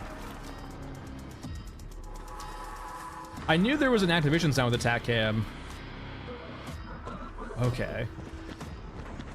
Maybe I just misunderstood what the tac cam does. I thought, so I knew there's a sound when you activate the tac cam, but apparently if you just keep it on too, it causes it also. Like if I keep it on, do they notice?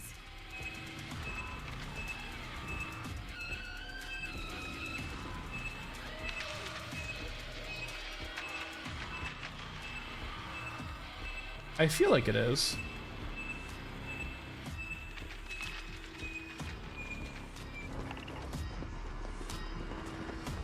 This is gonna hurt. Oh, this is gonna kill me. Okay, understood. But no, yeah, in regards to like making the maps bigger too. We're gonna do it without a tac cam and see if that was the issue.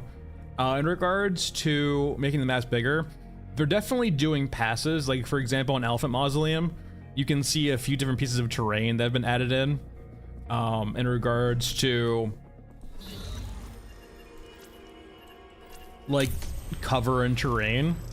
Essentially, if you go in Mausoleum, you can see a bunch of untextured like walls around, destroyed walls, but walls. And those are all things they added in recently.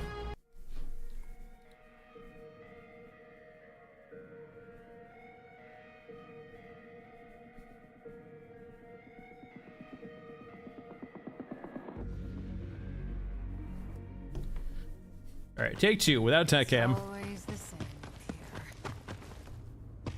here. Ben, have you ever actually seen me go for my stuff back?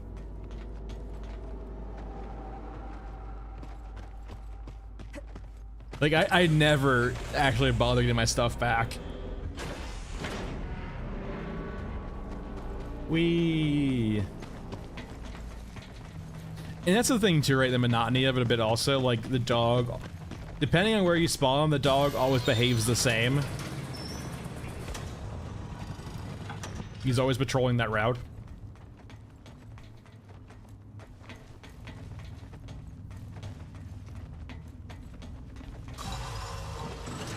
And like I said too, like, during that entire part, right?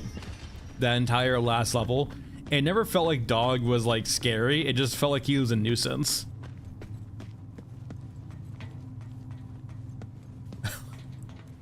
There were like, the gear fear in this game maybe lasted all of like 5 hours. Hey Zach, when you're used to playing a game like Tarkov, just for Selling Machine, when you're used to playing a game like Tarkov, for example, this game has no gear fear. There's no real progression either, right? Like, there's not progression yet. There's not anything like that. So, like, it's not like you're ever gonna like lose something, you can't get it back really easily.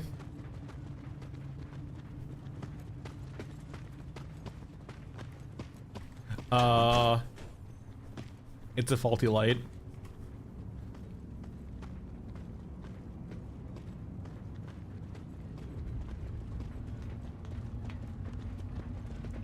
Hey guys, you wanna be free?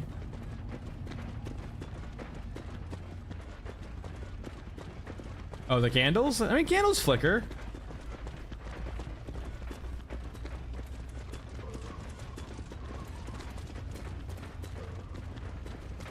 That's a quality of candles, so they do flicker, especially when they get loaded into the wax.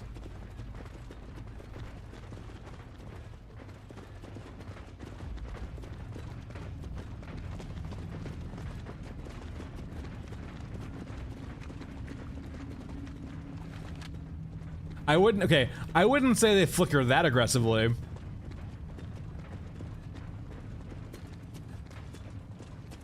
Huh. Just like a weird quirk of being far away, perhaps.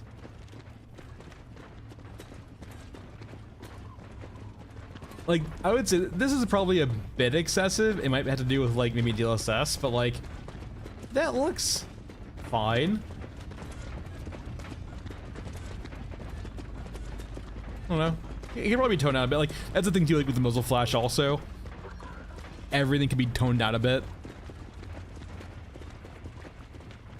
Oh, probably Zach. I think it was like last time they did a Q&A, it was like 2 weeks after they opened up to get the Q&A.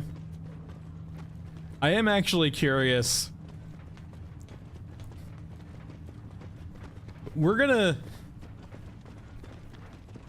There's definitely different approaches and there's nothing wrong with each. But I would honestly be genuinely surprised if the developers actually started talking in those channels with us. Like, their CM, understandable, but I find it very hard pressed. There's different types of developers, and the developers who would be interested in that would already be doing it if they wanted to do it. And so, because these developers aren't, and there's nothing wrong with it, but because these developers aren't currently already doing it, I find it hard to believe they're going to start actually engaging with us in the Discord. Once again, nothing wrong with that, it's different approaches, but it's usually what I've seen, right, is either they're actively engaged in talking to the people who play their game, or they're not at all. It's never like in between. And because they're not already doing it, I don't believe they're going to do it. We might see the CM like post a few questions here and there in the Discord, but I would be surprised if we see developer accounts in the Discord. Yeah, I personally do enjoy talking to developers, but I can also understand why they might not enjoy it themselves on their side. A, it's time consuming, and B, there's a ton of entitled and privileged and bad actors on the internet, especially on a anonymous place like Discord, who sometimes you just don't want to be bothered dealing with. For every like genuine discussion you might have with a player, you'll get however many bad ones. So like, do you really want to take all the bad with the good?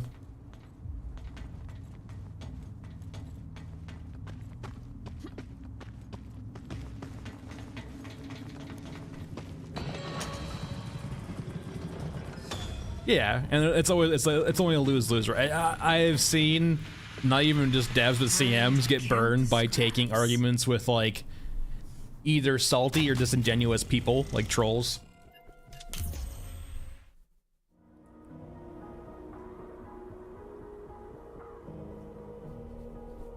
And sometimes too, they might not even be trolls, they might be genuine about their takes, but they're just awful takes, but you can't engage with them. Like, bless their souls, but if I was like a manager for a company, I would almost never have...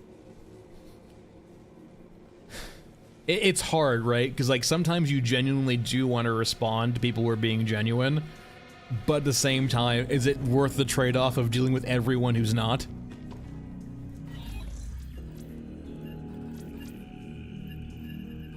All right. Frozen Swamp.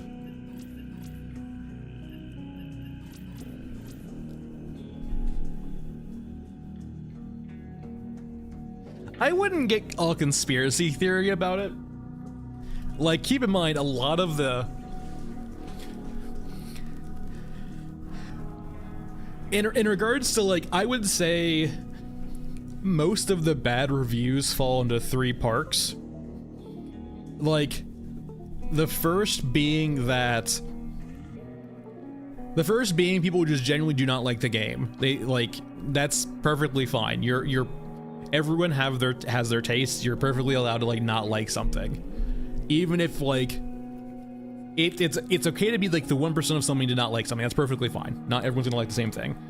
The second camp is people who like the game but hate the water mechanic and do not play the game because of that.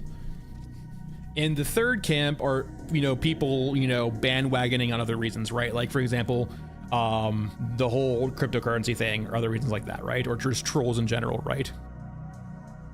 So basically you have the genuine dislikes, you have the mechanical dislikes, and then you have like the trolls, right? And I would almost place the people who like complain about early access being the trolls. And like you can respond to really only like one of them, right? Like you can respond to the people who generally don't like this game. It's like, so, you know, thanks for playing, but sorry you don't like it, you know, give us your feedback. The water mechanic people, you already know what they don't like. It's pretty freaking easy. And then everyone else, like, how do you respond to those people, right? Like, sorry the game is early access, or sorry the game's like doesn't have some social feature you want, or social progression feature you want. I don't know. Like, yeah, if you go and let's say the Steam discussions are a giant pile of shit, and I would never want to engage with them, essentially. Well, it's a philosophical thing, right? Ben, like, sure, it's a joke, and you can work around it pretty easily, but at the same time, like, do you want to support a game that like forces you into a mechanic like that, despite how forgiving it is? All right, I can buy this one. Can I turn you off afterward? I'm curious. Okay, you can remove it. Do I have to rebuy it if I remove it? Okay, you do have to rebuy it, it looks like, if you remove it.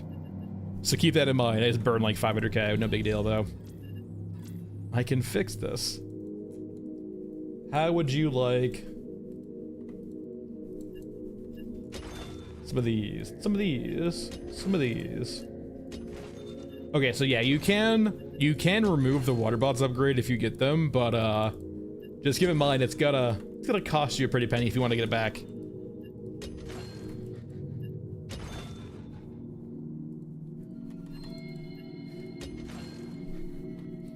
Yeah, Victor, it's interesting, right? I wouldn't get too involved in player-to-player trading. Like, what they have right now is serviceable in regards to giving guns. I don't know. I would much rather them focus on making a good single-player co-op game than worrying about a bunch of like more meta mechanics like that. Like, I'm not saying no to stuff like that, but it definitely feels like a very, very low priority on my list of things I'd like.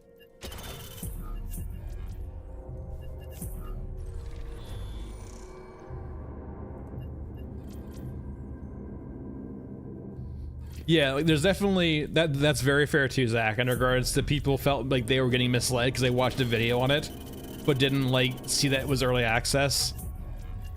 And I kind of would loop them under the whole like don't know what early access means sort of thing.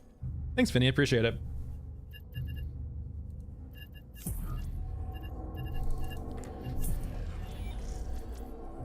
And keep in mind too, right, like as you know, the younger kids get older,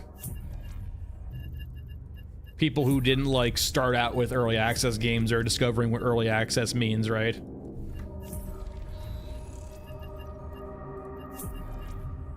Because personally, I will say too, like when I was younger, right, one of the first like sort of things that caught my eyes was like definitely Warhammer 40k.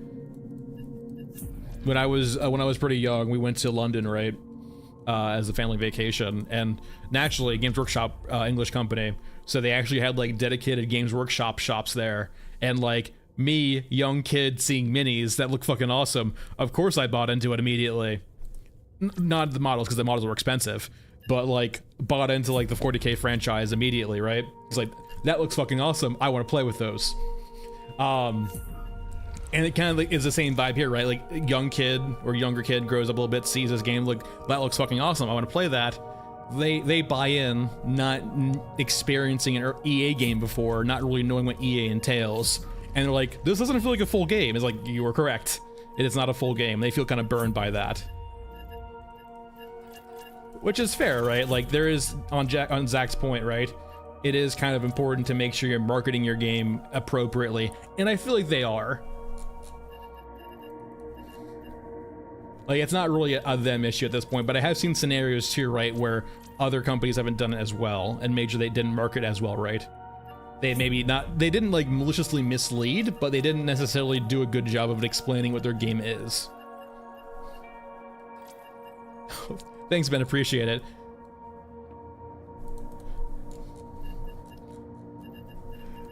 All right.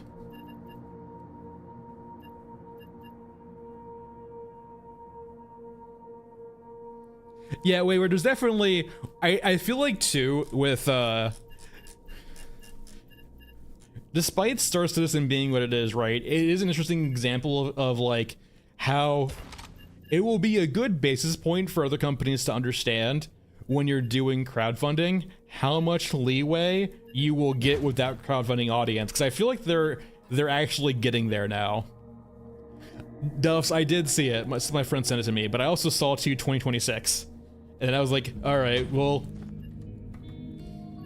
at this point now, basically, when I see something that says a year, if it doesn't say this year, I just forget about it, basically.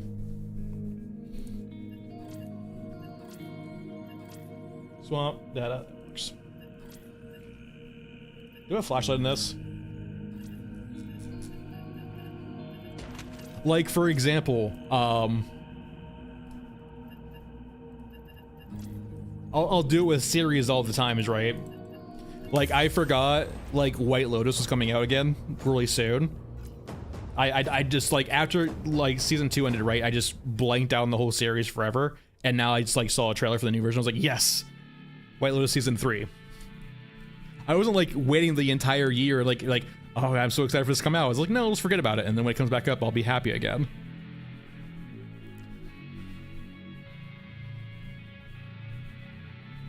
Oh, the day before. Speaking of the day before, I have to confess a sin. I had to apologize for everyone. Please do not do this. In some of my free time, I'm currently playing a Ubisoft game. I feel ashamed to admit that currently.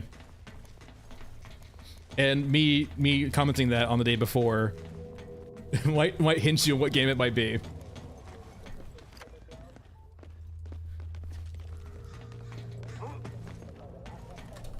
Yeah, everyone immediately in chat. Ooh, shame. Taking fire.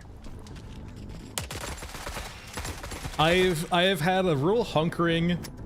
Oh, there's no shame in it, right? Like, there's no shame, but it is just like, no. I've just started back up playing Division 2 because I had a real hunkering for a looter shooter. And I thought about Borderlands, but like, I don't know. I've only ever been able to play like Borderlands games once. I don't know, like they're not bad, it just doesn't stick with me very long. And I remember like liking Division 2 at launch, just I got bored of it eventually because it just ran out of content. So I'm like, let's go play it again. Let's go play through the campaign again. Oh no, Stalker 2.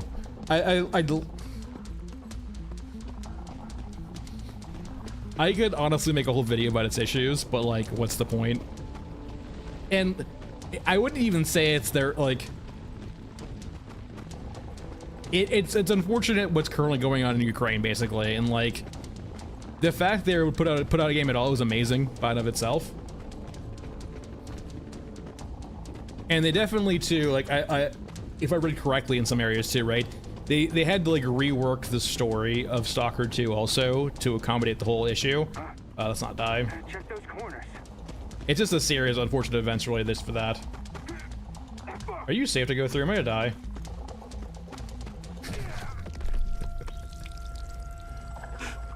I have a mask on. Shouldn't I be safe from the water? The water hurts. No, but like Stalker 2 has a few issues. The on a very like grand scale, I do not like the Stalker 2 story. It feels it doesn't feel as interesting as the first story. And don't get me wrong, sequels are always harder to write for. Don't get me wrong about that. But it does definitely feel like the ending and just the story itself drags on a bit too long.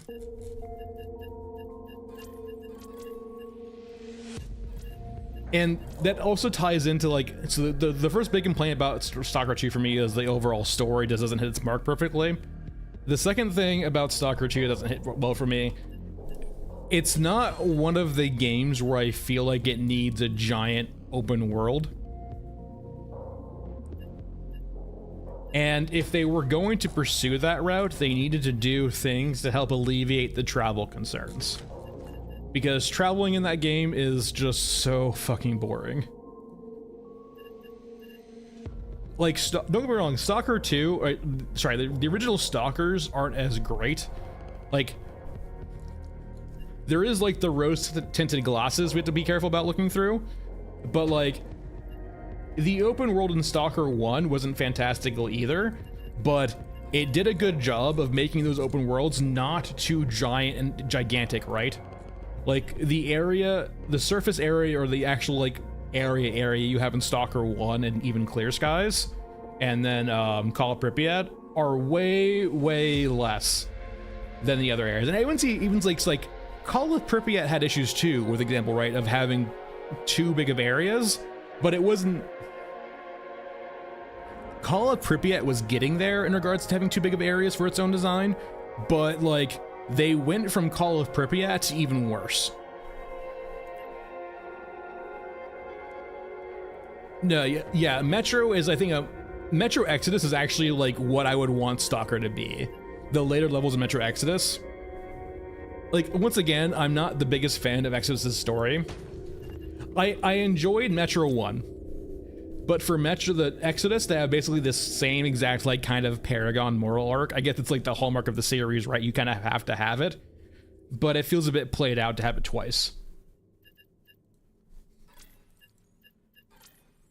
All right, take two. Let's spot over here. Actually, we can do it this way. We'll do it the other way. Like, Exodus's gameplay was really good, and it was definitely a step forward in the right direction. And I really liked the open world design in Exodus. I felt like Exodus's open world was like the perfect size of what I'd like. I don't like a true open world. I think true open world is just a true open world without a true actual open world AI system, which Stalker 2 is supposed to have, but doesn't work. And so having those self-contained open world areas that are like much more bespoke is much nicer in my opinion.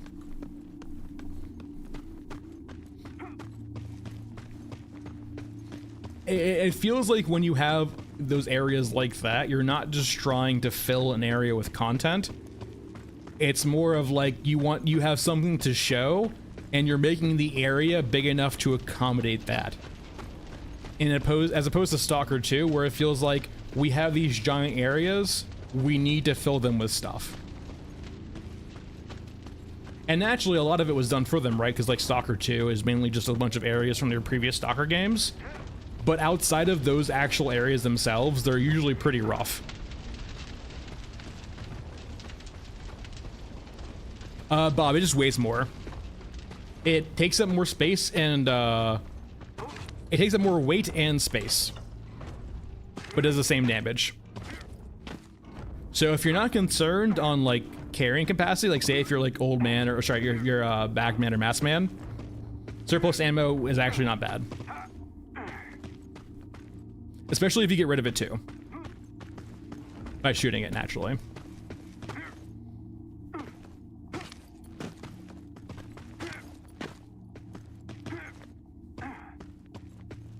Oh yeah, like that's something about Stalker also is like Stalker's always been a game where just like the modders will fix it.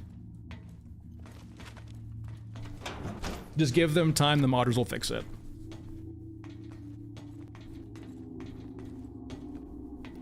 Alright, pop in. Oh, we're good. No, no.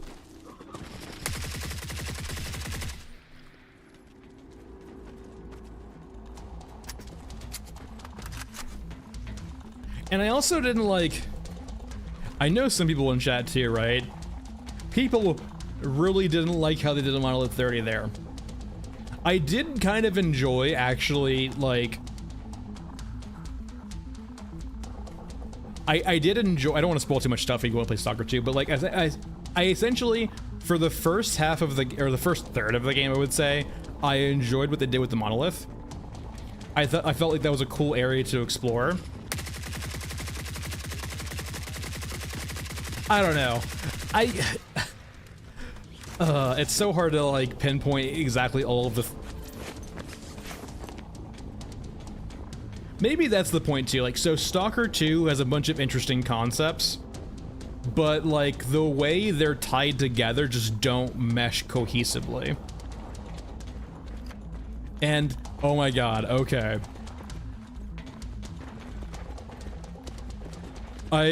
I visited some family like a couple weeks ago, and I didn't look in like I didn't look into this at all, right? I just heard about it and I was like, I saw the premise and I was interested, right? Because it's like, oh, it's a moral quandary. That sounds interesting to me. So I had myself and a few family members watch Juror number 2, and holy fuck. If that is not the pinnacle of a bunch of interesting ideas mashed together into a giant piece of shit, I don't know what is. If you watch and enjoy that movie, please let me know. I want to actually talk to you and figure out what you liked about it. Because holy shit, sorry Clint Eastwood, your last movie is fucking awful. And he wasn't the writer, don't get me wrong, he wasn't the writer, he was just a director. But man, Juror number 2 is a giant piece of shit. So, I won't spoil the whole movie for you, but I'll tell you the premise of the movie. The premise of the movie is this. Essentially, there was a crime committed. The prosecution thinks they have the right guy, but the guy who actually did the crime is actually a part of the jury. And he wasn't aware he committed the crime, it was an accident. But he figures out through the unveiling of the case that he was the one who did it. That's the moral quandary of the whole movie, right? And... oh. Interesting premise, falls completely flat.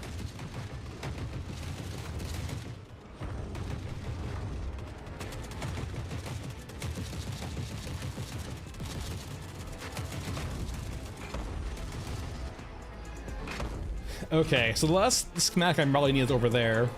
Is there really like not... oh, never mind. It's right here. We're good. They're so flush.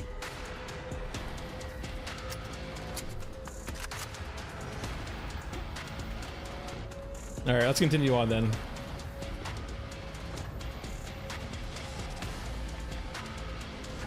I do actually like how in this game too, it actually gets to like true dark too. It's not very good.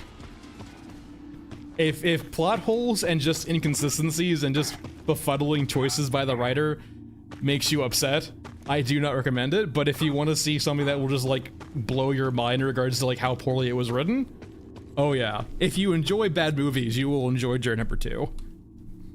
But it like, there's a clear distinction too, right? It's like not a campy movie. It tries to be serious, and the actors do try and carry it, but man, the writing is real bad. And I usually will forgive like just campy or bad writing too, but it's like, how did you just not see how bad this script was?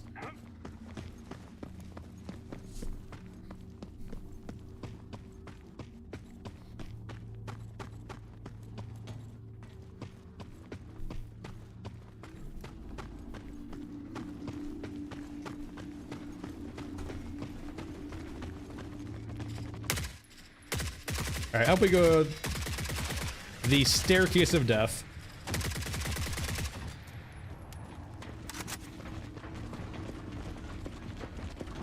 Oh, really?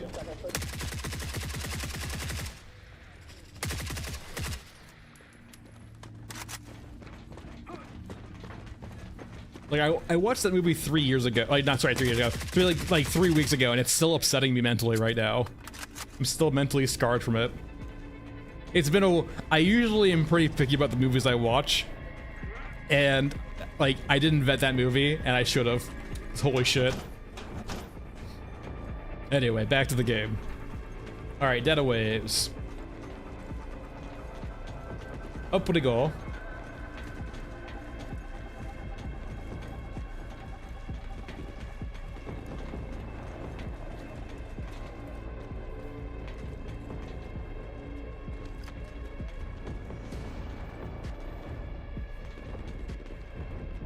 Oh, yeah, okay, yeah. Like a serious campy, like in a sense of like campy but not on purpose kind of campy, so it feels awkward and cringe.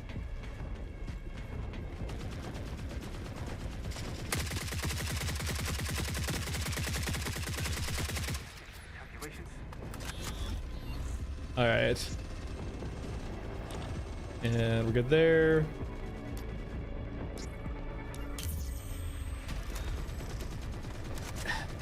I really, really want this to be like a defend area. Like, wouldn't it be cool? It's very tropey, right? But like the whole like defend the control room vibe. Like, oh yeah, you got to the control room, like upload your hacking program and defend it while the alarms go off.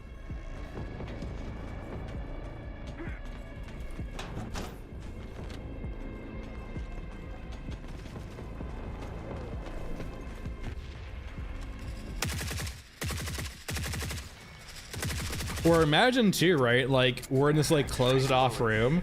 I guess there's a few holes here and there in regards to the sides. But like imagine if the doors and shutters closed and like locked you in as like an EOD team prepped to like basically clear you out. On to the pipe we go.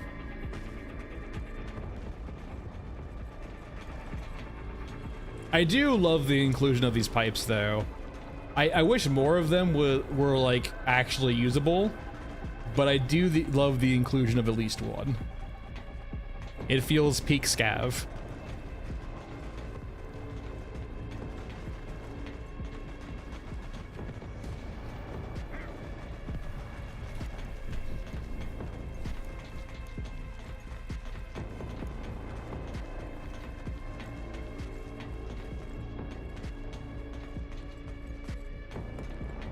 What you doing there?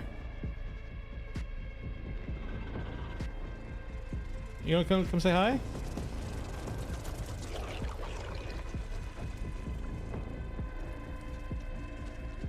Did I ride you?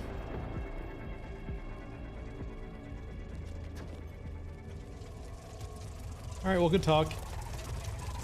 It's so weird. It feels so inconsistent, right? Because like sometimes that will happen, but sometimes they'll just be like cross the map and start shooting you. Okay, here they come. No. We can talk about this. No. Bad drone.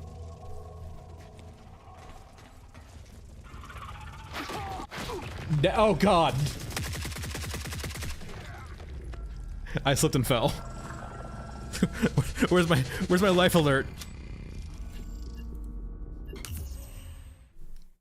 I fall and I can't get up. The dangers of walking backwards on a pipe.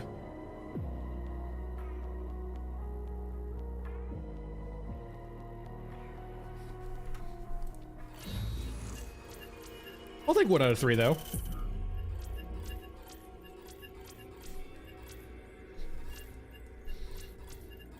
All right. Let's do some Mesa. Let's actually spawn bunkers too. I want to try this from bunker side to see if it's more probable.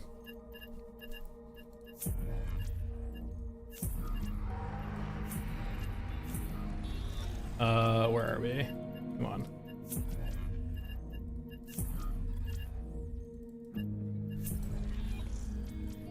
There's one. Need payback.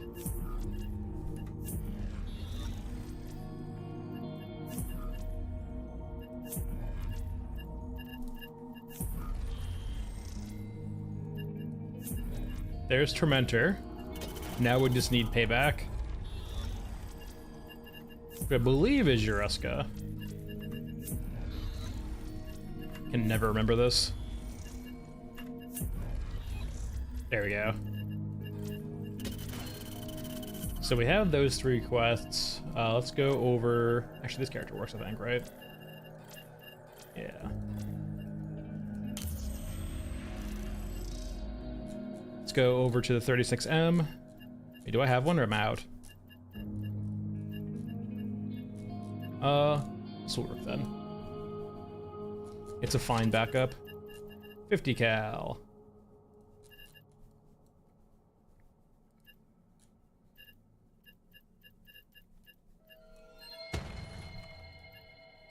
That's definitely plenty. Shotgun, let's go rifle. Every time I silence you, it doesn't actually show. There we go. No, but going back to something we talked about earlier, right? I recently I've had a real hankering for a looter shooter. So I reinstalled Vision 2. And I'm playing through the campaign again. And like, it actually holds up pretty well. I'm not to the bullet sponges yet, but I'm sure I'll get there.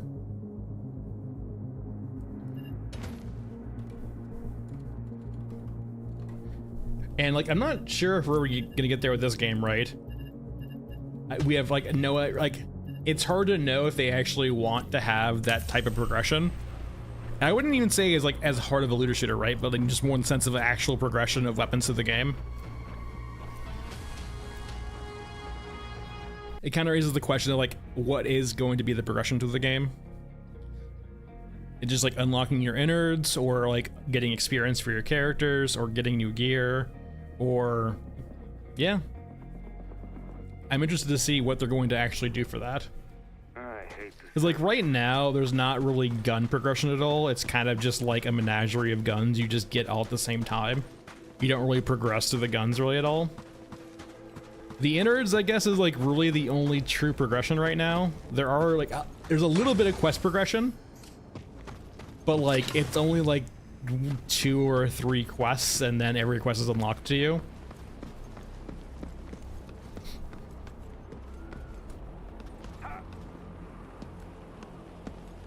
Oh my god, there's so many fucking cyborgs out here. Oh, bunker, never change.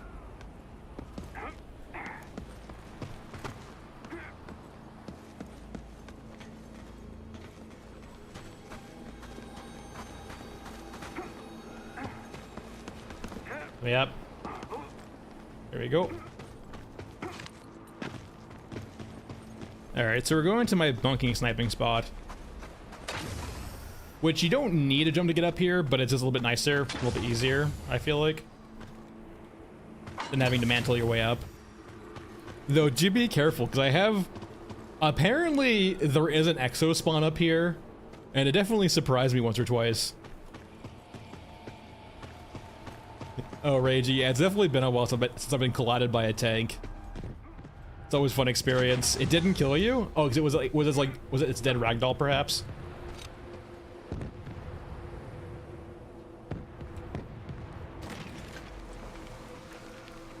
I need to see... I'm not too familiar with this area over here. I do know, unfortunately, they usually will tend to like walk up this way. Hold on, I might have a better sniping spot actually. Unfortunately, they might just not be up here. Oh, that's one of them. That is the God Sniper.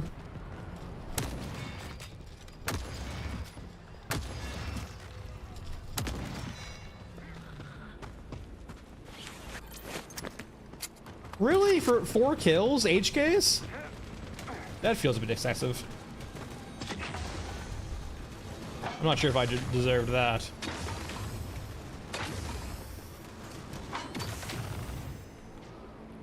I still prefer this gun over the GM6, to be honest.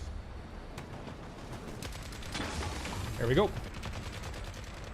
So for those unfamiliar too, a little trip. When you jump, if you hit the crouch key when you're mid-jump, you actually get more elevation. Don't think about it, just let it happen. All right.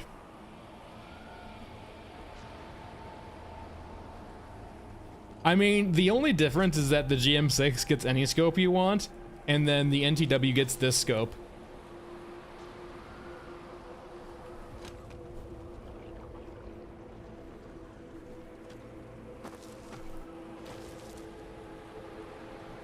Oh.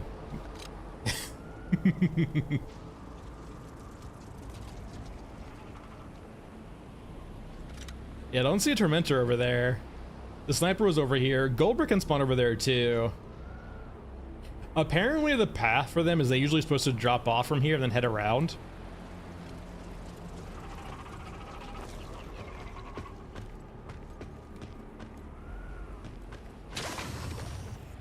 Nothing. They don't have hitboxes. They're basically just, they don't exist. Shooting them does nothing. Shooting balloons does nothing. They are impervious.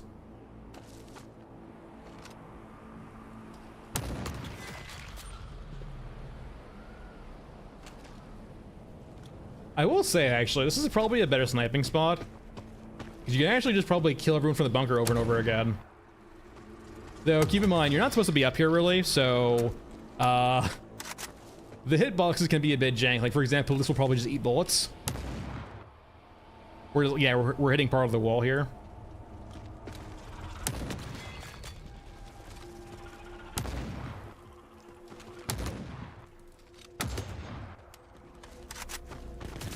Good thing I brought my bullet-resistant coat.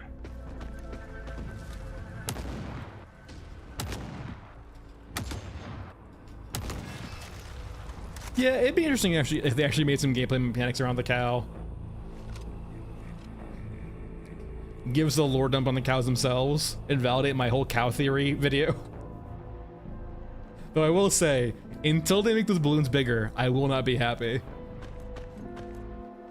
Those balloons cannot carry those cows.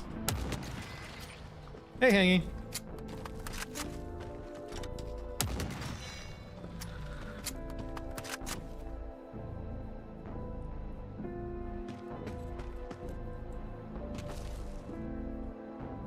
Yeah, I guess it is not over there. I don't see them. They're not pinging at all either.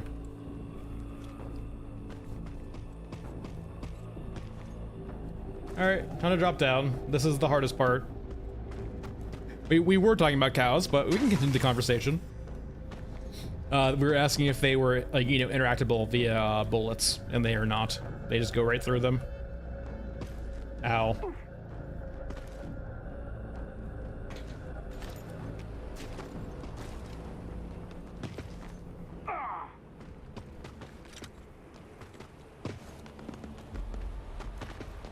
All right, we're free.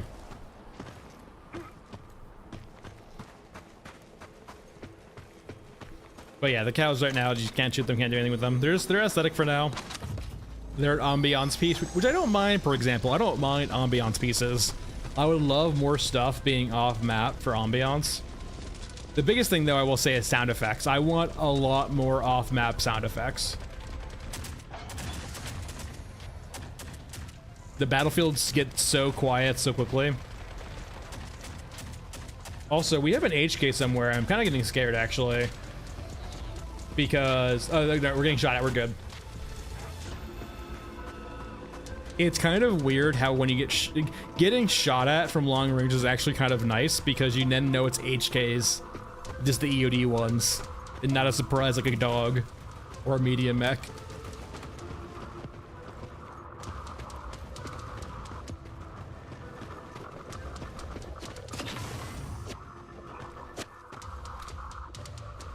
Nothing up there.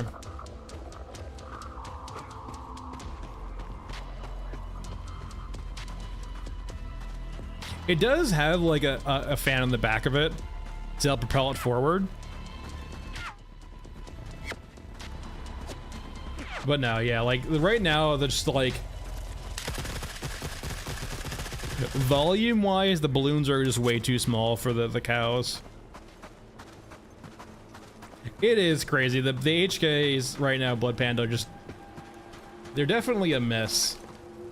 I don't mind the concept, just the implementation right now is very early access and rough.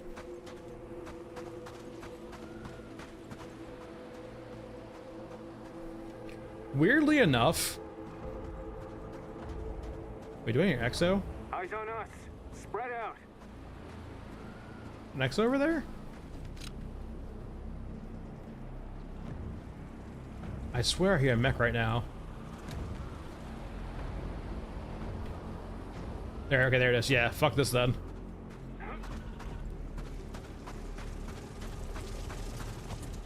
Why would I ever use that extract? Now, there's not always an Exo there, right? But like, when I have the option of a timed extract, why would I want to do that as opposed to the, like, it feels like timed extract should be not guarded, but like dangerous to activate, while the other ones are guarded, but not hard to get to, or you don't need to activate them. Yeah, yeah, yeah. Oh god, there's 3. Enemy contact. Sure where. Drones, no.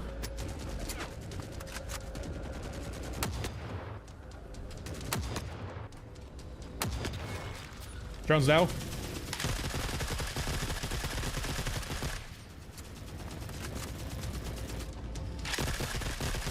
See, they can't hit anything, but the thing with the HKs though, they've been receiving the same buffs as the other infantry, so they do a lot more damage now, along with being a little bit more accurate.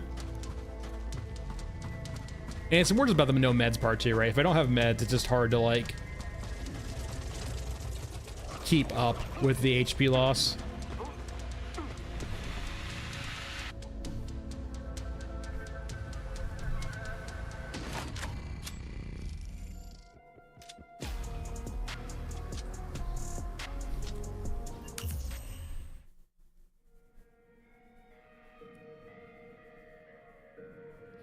Hey Monster, thanks for the follow. we are so back.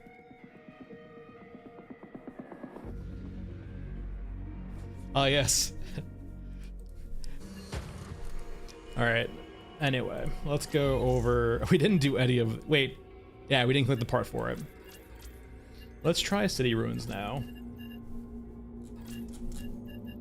But no, they definitely upped the threat too. Also on the higher calibers. We got 4 shots before we triggered HKs with this thing, and like a 20 mil usually takes like 1 shot, I think. It feels so out of place though too. I don't know. Feels a bit weird. Alright, we're good there. 556. And then regions, City Ruins, and we need to jump to.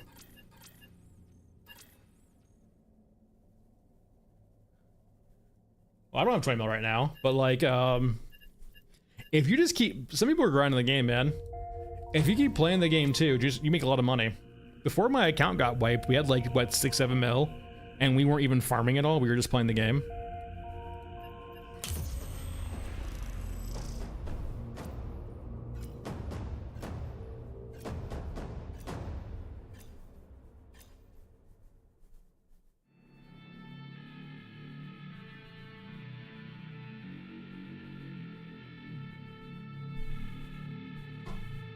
Oh, 20 mil rifle. It's a quest. I think, what quest is it again? It's one of the quests. It's been on, like it's, I'll show you. It's one of the quests. I think it's not a hard one per se, but let's see. I can't recall which one it is actually right now. Anyway. Is it gold brick? It might be gold brick. I think gold brick might be a GM6 though, we'll see. It's not that hard to get. So sad. It's kind of like a painless quest, right? Where you can, like, it's not hard to get, you just have to kind of go out of your way occasionally to get it.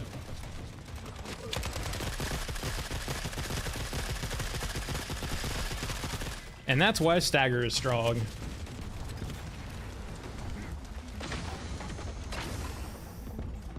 Who would win?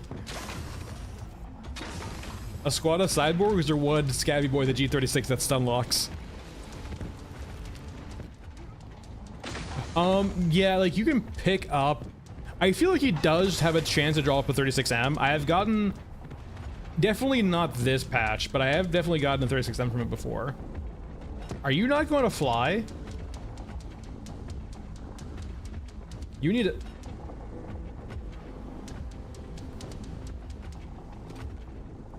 You know it's Stunlock at least.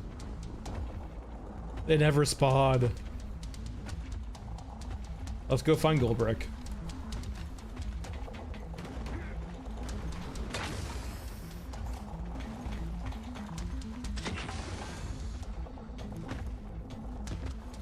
Alright, down we go.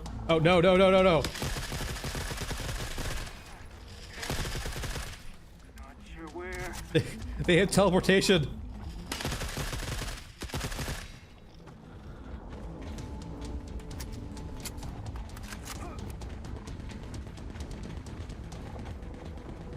All right.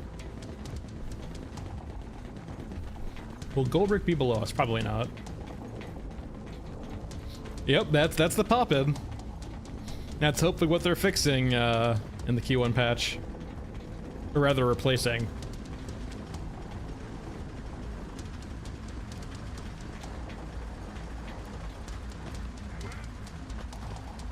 All right, is Goldbrick down here?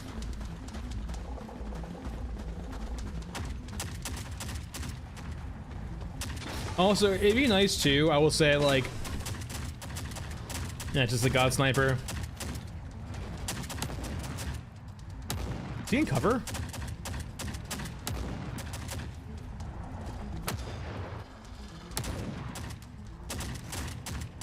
There we go. It will be nice too. So the pop-in's one aspect of it, but one aspect too, hopefully the respawns of the new respawning system will work. Is it will replace, like, naturally it's only a problem for those who like grind the game the most, but you kind of do figure out what areas spawn certain things, and it kind of removes you from the gameplay a bit. Come on. Only snacks? I hate you. Essentially what I mean by right is, for example, the 3 heavy shotgunners versus cyborgs here is just one of the things that can spawn here, right? It's like one of 3 or 4. And so when you see that happen, you're like, oh, okay, yeah. It doesn't feel dynamic anymore. It just feels like, oh, yeah, it hit. That's the spawn that happened this time around. There we go. Oh, oh. It's beautiful.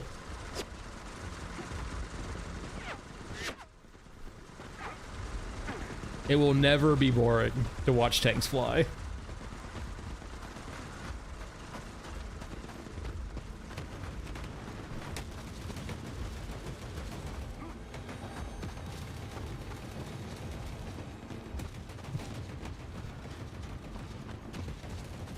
It's just such a weird concept too, right? Like, how does that even happen? I guess just like some very janky physics calculation.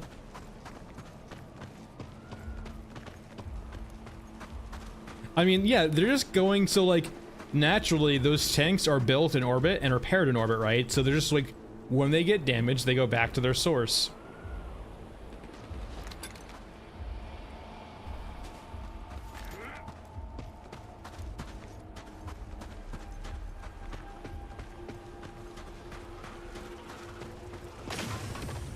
Is your bag still here? I saw like a...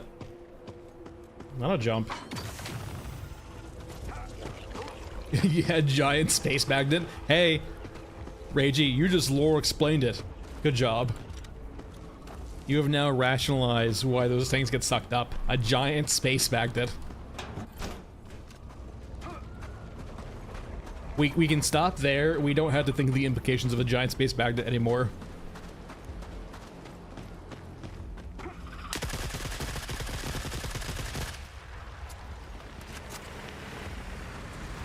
What are you doing here?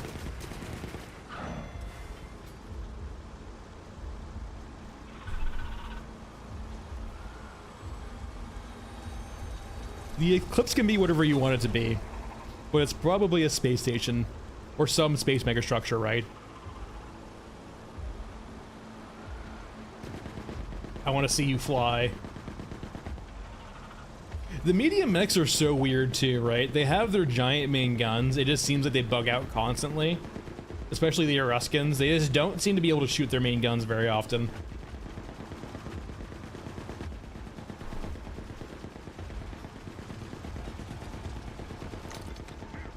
Well, we're 0 for 3. Let's go see if our friend's here.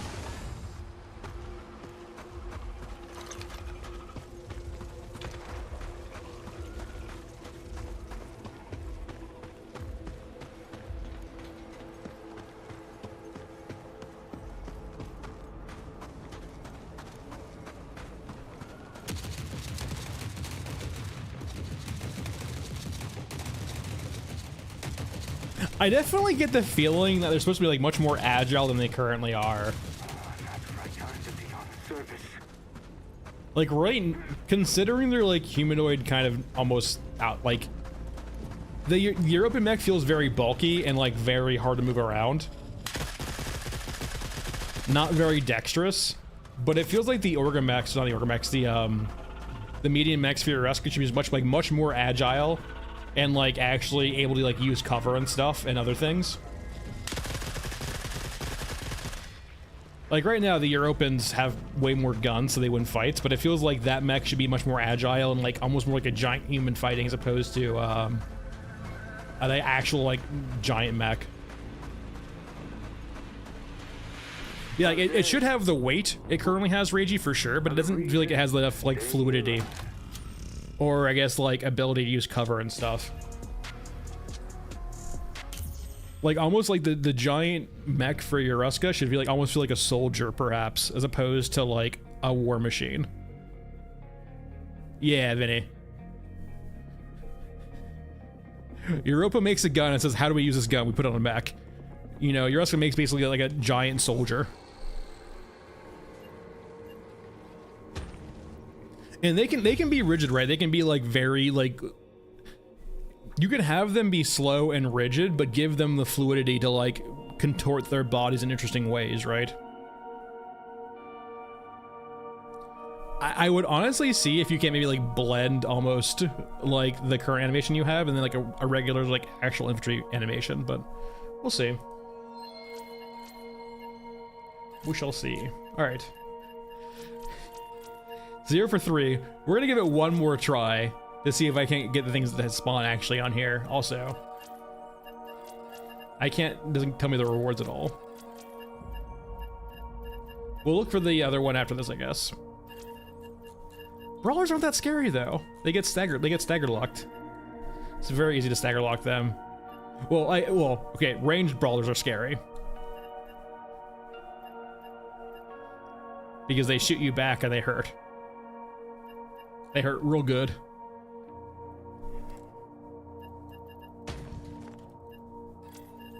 All right, 556. Don't probably need that much. Let's try bunkers one more time. I need a jump.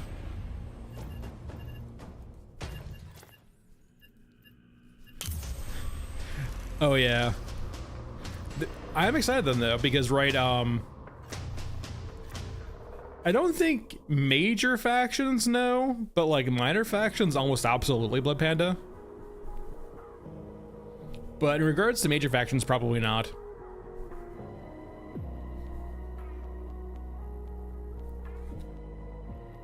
Though, I will say, Australia is open. We do not know what's going on with Australia.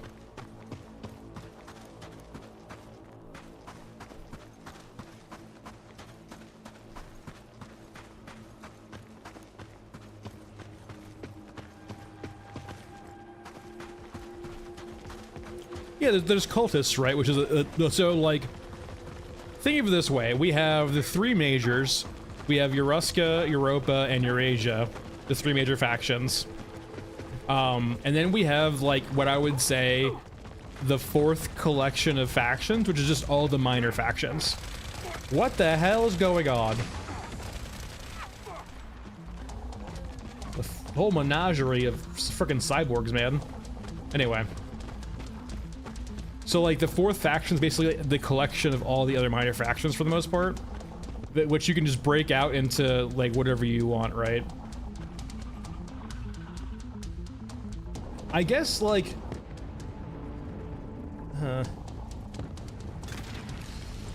where all my boys at? There could be one in there actually, as you go see. But yeah, minor factions wise, we have us, the scavengers, we have cultists, we have water thieves. Yeah, Ross, it would be interesting, right, if we have maybe like Australia plus Polynesia.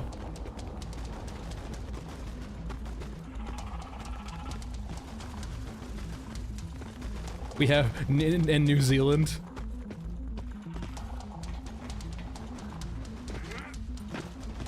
Missed. Ow, that hurt. Yep. Yep. Now, I will say, in regards to, like, scope, it's hard to believe that, like, Australia would have enough resources to deal with, like, any of the other factions, or why would they have beef with the other factions? Maybe Australia's like the Switzerland, the Swiss of the Forever Winter, just neutral. Or perhaps they got nuked into oblivion and just, there's a little bit Mad Max over there.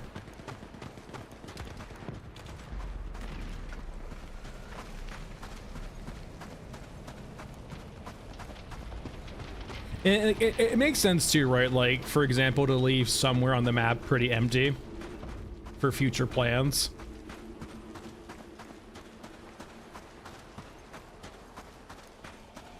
It is, and like, it is always a good idea to leave yourself like areas that are relatively empty in regards so that you can flush out later.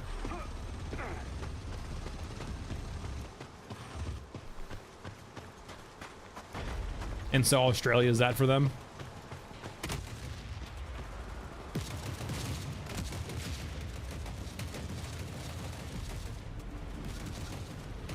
All right.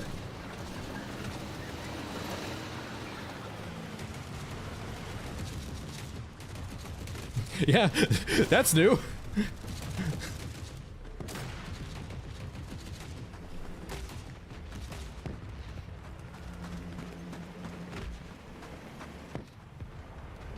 Really, nothing spawned up here. Interesting.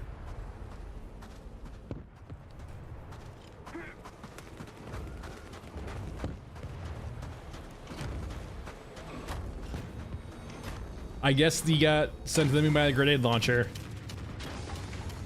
Only thing I could reckon.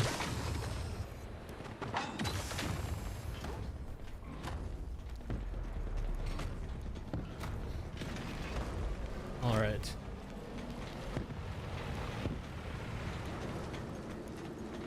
Yeah, that cow was flying.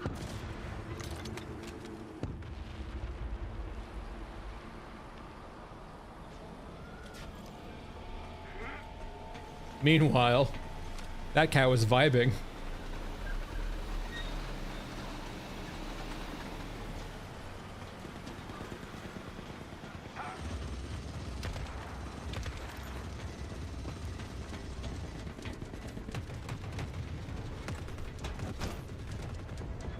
Why do you hate your Xbox, Jan?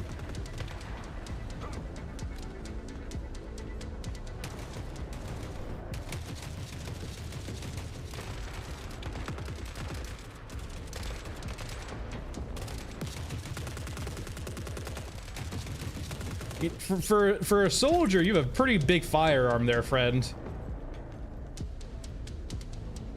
Is that actually a 36M he's wielding right now? I've never seen a soldier actually have, like, sniper, sure, but that's a soldier with a 36M, I think. No, maybe NTW actually.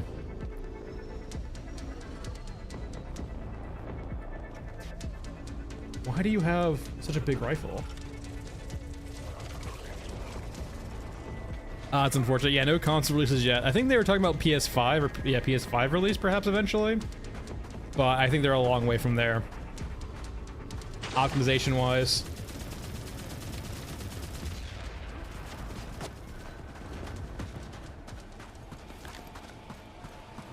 It's definitely, out of all the things it could be, it's definitely not MG34. Got a scope on it. Couldn't be that.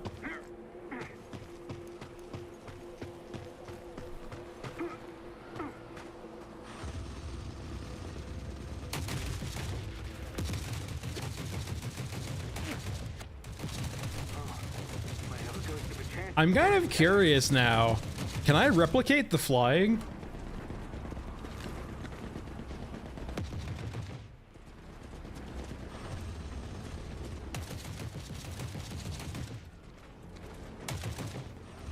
I mean, I don't think they'll have to do that eventually. Like, the PS5 is a pretty capable console, right?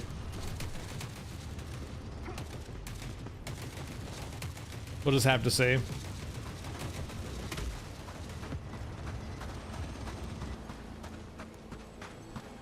Yeah, soundtrack is great. I think right now it's mainly just like a sign, like a size or sorry, word for this.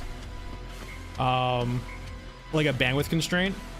Like, I do enjoy all of their like bespoke sounds with this game. There's just so few of them.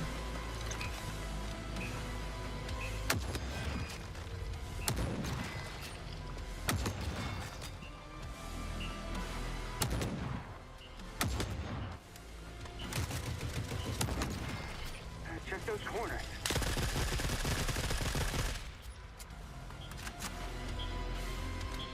Okay, so it's kind of hard to say, Ross. So like at the first,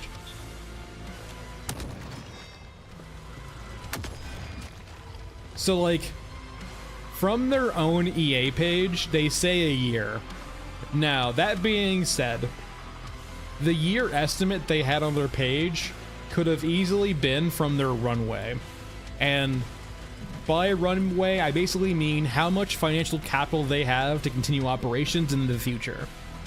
So essentially, right, if you have a year or one runway left, it means at your current pace, you can fund operations of your, you know, studio for a year. And so a lot of studios will usually be pressed into releasing a game when they reach the end of their runway. They have to release for financial reasons. And from their EA page and where I see where the game is at currently, it felt like that 1 year on their EA page was them being very conservative and saying, like, at our current pace of burn, how much we're burning cash or using cash, we have about a year left in development before we have to release. Now, with early access and, you know, the finances or money they made in early access, they might now have the more of an ability to continue development for a longer period as opposed to releasing. They have more basically money in the bank, so they can use that for longer periods. Now, personally, if you look at a lot of early access games that like actually do early access right and come out with a full game, and that's, you know, received by good reviews, the earliest ones you will generally see are 2 to 3-ish years. Not even 2-ish years, to be honest, 3-ish years. My usual go-to example is Subnautica. Subnautica went into early access, and they're very similar, I would say, to Fundog in regards to their size. Unknown Worlds, they did Natural Selection 2, and Subnautica. They're like a 50 developer, 50 person or less company in the, I think they were in the Bay Area. I don't know where they are now. But from their release of Subnautica Early Access, which was like very early access, right? It had entire missing parts of the gameplay. It was very early. It had plenty of bugs. It took them 3 years from releasing in early access to actual release. And it was good. Like, it took them a while, like 3 years of learning and making their game, but like Subnautica is a very big selling game, and it's pretty praised for being an interesting, you know, kind of not, I wouldn't say new genre. I mean, it's a survival game, but like it did a very good job in its niche, right? And it kind of reminds me of this game, for example, too, as a really interesting premise and scope and art and kind of design behind it. but it feels very early on, and it feels like we're still exploring, like, not even like we're exploring a lot of prototypes of different systems, right? There is not really a complete loop here. Well, Blood, I would actually say go look at like the early access out, like go look at Steam charts, pull periods of where Subnautica was in alpha, like right when it came out. It took it a long while to actually get a lot of traction. It didn't actually really blow up until its actual 1.0 launch. It was steady for a long time, but like it never blew up really until its actual launch. And then it took off, right? But it took it a long while. You can see from the Steam charts and kind of like that, you can kind of follow the whole development cycle of it. And that's kind of what I like about early access games too, right? Is seeing that development happen over that long span, right? I enjoyed playing, like I can go back and play Subnautica, right? And go to areas like, I remember this like when this was like an empty void. And so on and so forth. I mean, yeah, some eventually big YouTuber will cover it eventually, especially with bigger updates here and there, but like for right now, it's good that no one is. It would actually be bad if someone is, right? Because that you would just have, while popularity is good, it does cause a lot of noise, right?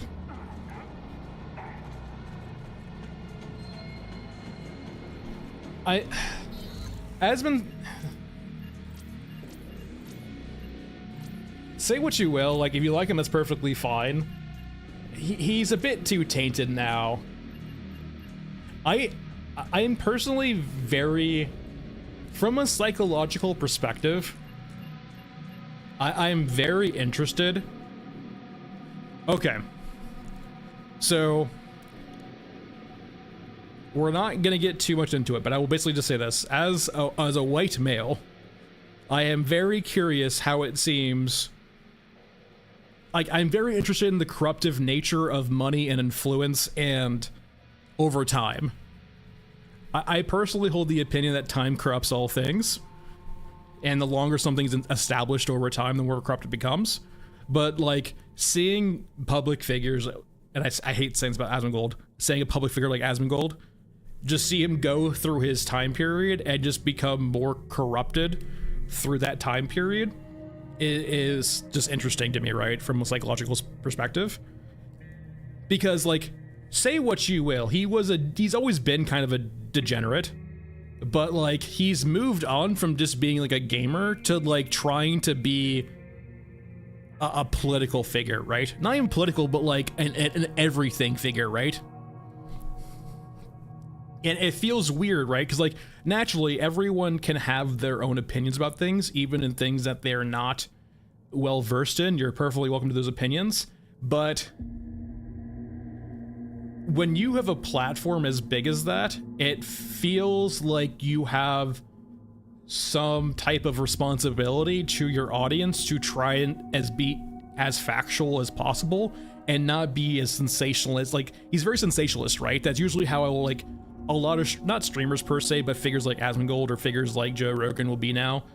They're very sensationalist. They don't really appeal to fact, or they don't try to like analyze things. They just go for emotional things. So that it does draw in viewers, right? But it's such a weird thing, right? Because someone like Joe Rogan or Asmongold, what's the point when you already have millions in dollars for shilling for more money? You're already set up for life. Do you really need to go that extra mile for the extra million when you already have 10, 20, 30, 50 million? Is it like fucking Smaug from Lord of the Rings, where like they're just dragons and like they're basically consumed by hoarding wealth and collecting more of it? It's psychologically interesting to me, right? Because I'm not saying like you'll see it in dogs, for example, right? If you don't, some dogs are like this, some dogs are not. And it could be a personality thing too, right? Like you say, it's hidden, right? But if you've ever had to train dogs before, right? Some dogs will be much more resource guarding than others. Like, for example, food, or just anything they've like toys or something like that, usually when you see a dog like that, you have to train it out of them. And perhaps maybe that's just the case, is that their base personality is just like that, and they got trained out of it from just, you know, social pressures. That's not how you should act. But because they got elevated to their status now, they kind of fall back into those bad habits of their own like core personality, where they start resource guarding again. It's such a weird concept. I don't know. It's just so weird, like how you can have so much money and feel like you have to do everything to protect that and get more. And I'm not saying like no one should be rich. I'm not a fucking communist by any means. I do, for all of its flaws, believe that capitalism is necessary. A necessary evil, if you will. But like at the same time, it just feels like, do you really need to shill for more money?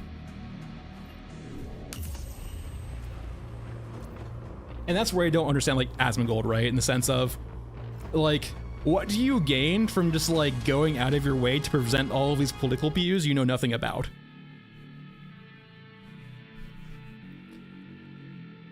Like, you are like a World of Warcraft degenerate person, right? And that's perfectly fine. Like, you can be happy in that, right? But I don't know, just feels weird. And I'm not saying everything he says is wrong either, too, right? Like, it's nuance, and that's something that I will say is lost too by a lot of bigger streamers, is that they seem to lose a lot of nuance in their conversations.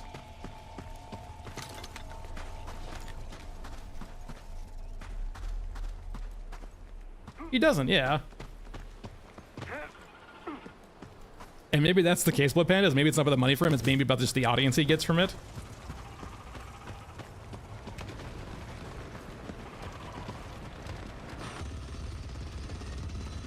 It is, and I will say too, Duffs, that's a big point also, is that like, that whole like, you know, what's it called, keeping up with the Joneses is real, and when you move up social ladders, you like, it's interesting, right? Like as you move up and down social ladders, the people you surround yourself with, or just naturally surrounded yourself with, they kind of invite you to live different lifestyles with different requirements of means, right? And so, for example, that could be the case too, right? Where if he's now surrounded by other rich streamers, like, it's now no longer like a casual watch he needs to fit in. He now needs a Rolex. And this is a bad example, right? It's just a hyperbole. But, you know, let's say, for example, hockey players, or just any sports players, right? Say, for example, you're in college ball or college hockey or college anything, right? And naturally, college kids don't have a lot of money. And so everyone around you, right, they're all pretty poor. And so you don't feel the need to keep up socially by like having expensive clothes or watches or anything like that. But once you get to the pros, right, you start having your whole audience around you having those things. It becomes the norm to have a Rolex or have bling or have very expensive clothes. And so you almost by necessity of social pressure just have to spend and have that much money to fit in. And maybe that's the thing with streamers, is like, maybe to be successful, to be the biggest streamer, is like to have the most money. I don't know. I'm not that ingrained with the culture. I just like streaming games.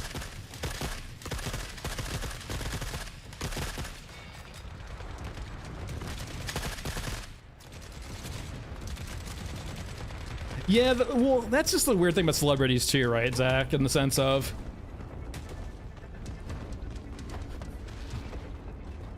I don't know, it's weird, right? It's also parasocial relationships too. Like, for example, like, big WoW streamer starts getting asked for social advice. And I guess there is that pressure to think, like, it looks like a nuance of like, say for example, you're Asmongold, right?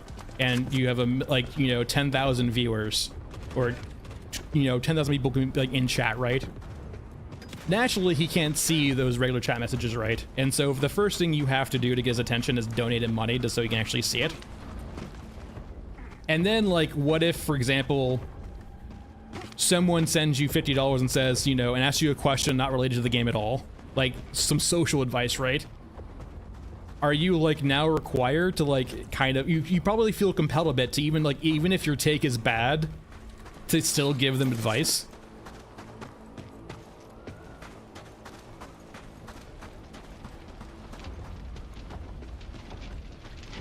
Like, it would feel almost rude, right, to get like donated $50 and be like, hey, give me your opinion on X, Y, or Z. And despite your opinion not being an expert opinion in that regard, you still feel like compelled to give it. And it becomes like a vicious loop or cycle. Yeah, I mean, there's always, that's fair, Ben, too. And I will say, like, it is, like, for people who take this as a profession, it does kind of lean into people who are more, I would say, narcissistic. And not even like, I would say, there's definitely grades of narcissism, but like, it feels like people were naturally going to be more attentive or more interested in people who present themselves confidently, right? And who is more confident than a narcissist? Even if that confidence is wrong.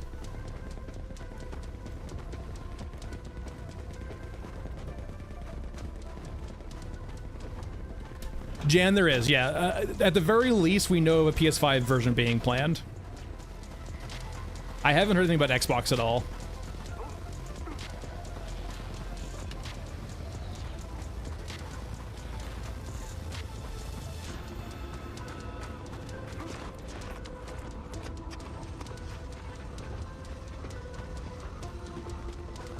Yeah, probably. I imagine they might need to do some, well... I'm curious how easy it is to like change or fix or like amend Unreal Engine 5 to be like a console release. It definitely seems like Unreal Engine 5 definitely seems to be Epic's kind of way to make game development really easy for like people who aren't just like that technical. So it definitely would make sense if they tailor this to be like very easy for consoles. Or very easily configurable for consoles. And we have seen too in patches, right? They've been like amending the gamepad, so on and so forth for the game. I've heard it's still hit or miss though. Like in my comments, I've definitely seen people say like it's better, it's worse, or like it's still not where it needs to be. So like it's an improvement, but they still have ways to go on controllers. Though I imagine too, it's probably something you can't perfectly suit for everyone. You probably just need to do like customization options for it, I guess.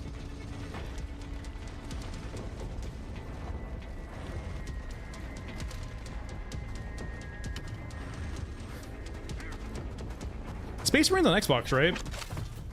It can't be just a genre thing. It could be too, I imagine, that like it's just too small timey for... Does Xbox even have small IPs anymore? I'm trying to think. I don't like really follow Xbox or Microsoft at all anymore in regards to games.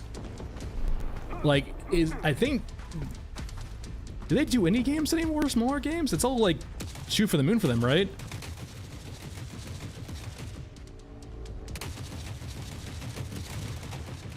No, that's fair, Ben.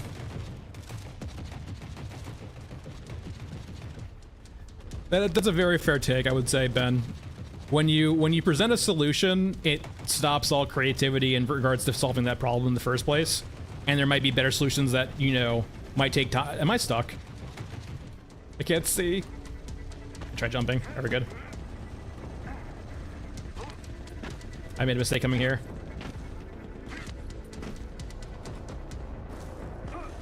Is there a wall here? Oh, we're good. We got it. We're good. Okay. No, I do agree. Like, then that's 100% true. When a option or when a solution's made for you, why would you ever go back and try to fix that solution?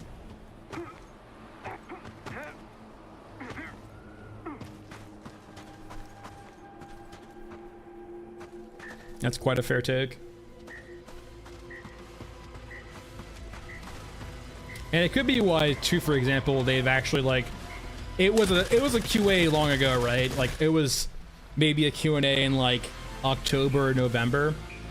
they were talking apparently about bringing in some help from out of company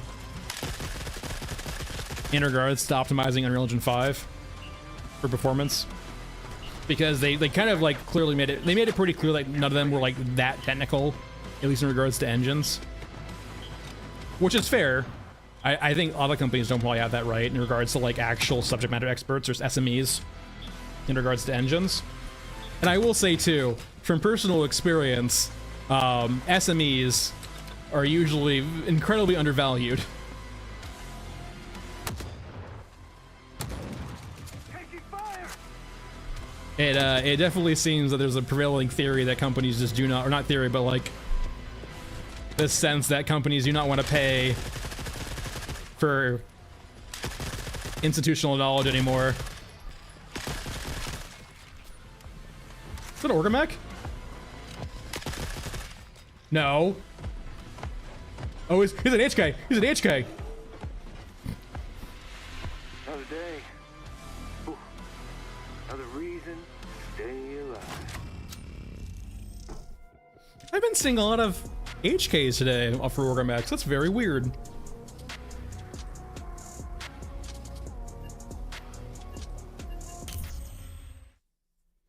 Hey, Jacob.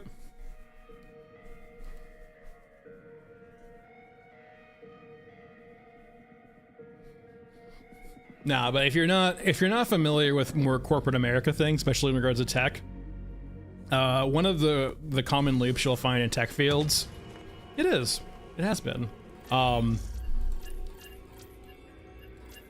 this is the only really I would guess it probably say true that from my personal experience in larger companies, there's a weird quirk for businesses, right, with large corporations, is that their hiring budget is always bigger than the retaining budget. And essentially what that means is when you get hired, your wage has become very sticky. It's very hard to get a raise in the tech field now outside of a big promotion. And even though those are few and far between. So typically, the reason why you'll see the trope being in the sense of tech workers will be gone after 2 or 3 years is because in order to get a raise now, you kind of have to leave the company you're in to go somewhere else, because once again, the hiring budget is way more than the retention budget.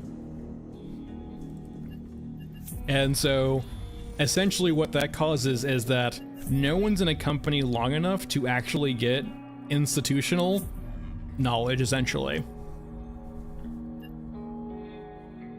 And essentially, basically that means by just design, when you're a SME, a subject matter expert, or like you have institutional knowledge of a subject matter, you don't last long enough to actually apply that knowledge usually long enough.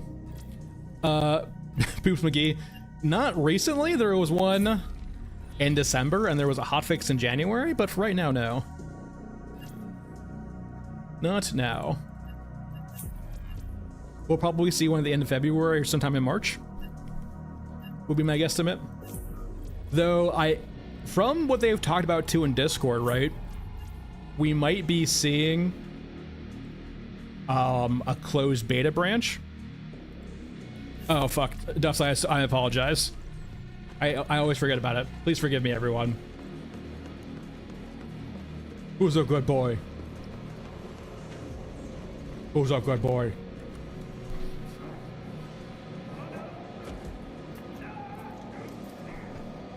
I don't think so, Jan. They're talking about making an art book that should be in the process of like, the last time they mentioned that, they said they were in talks with like a publisher or like an art person or like basically a person to create it, right? Or print it out for them.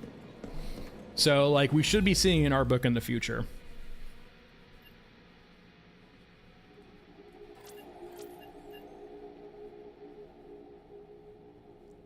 Oh, Ben, that's fair. Yeah, that's kind of the prevailing theory too, because a lot of people would buy the art book in a heartbeat. Let's go some trenches. I think it's time to just suffer through Old Man real quick.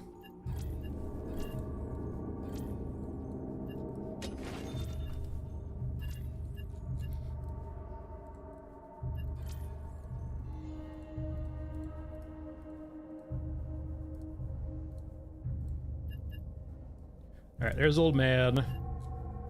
We haven't shotgunned it up in a while. Let's actually go shotgun.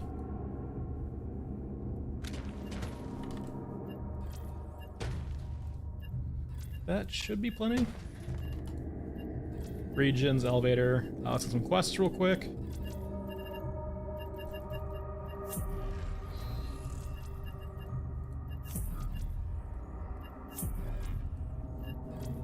That's one.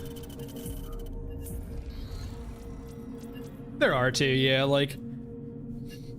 Someone's mentioning too, right, in regards to, like, a thought that came to me is that, like, you could just sort of like, what's it called, Trench Crusade, is just provide the files for models for like $2, $3, $4, $5 as a way of like letting people print it out and create them with 3D printers really easily.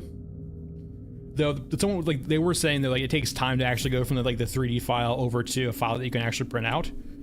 But it'd be an interesting concept, right?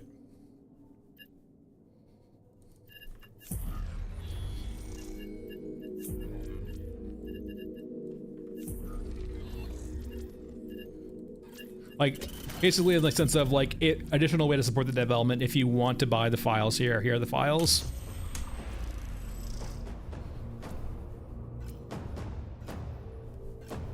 And if they wanted to go a step further too, they could just like actually model them themselves for like 3D printers, but that seems like a lot of extra work.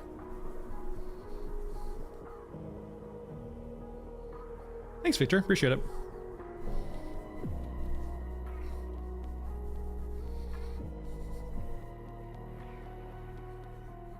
Too old for this shit. Me too, old man. Me too.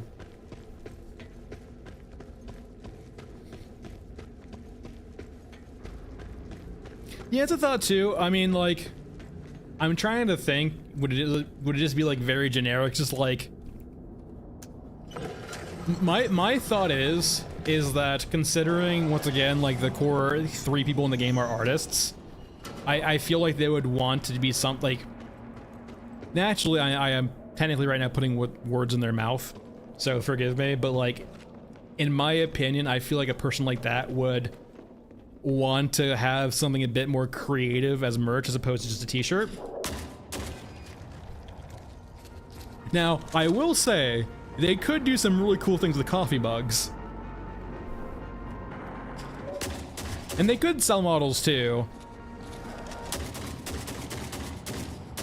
But once again, keep in mind, like, the core premise of this game too, from a marketing standpoint, is that they're kind of like somewhat tired of the industry standards in regards to like, I wouldn't say profiteering, but like siphoning money out of you.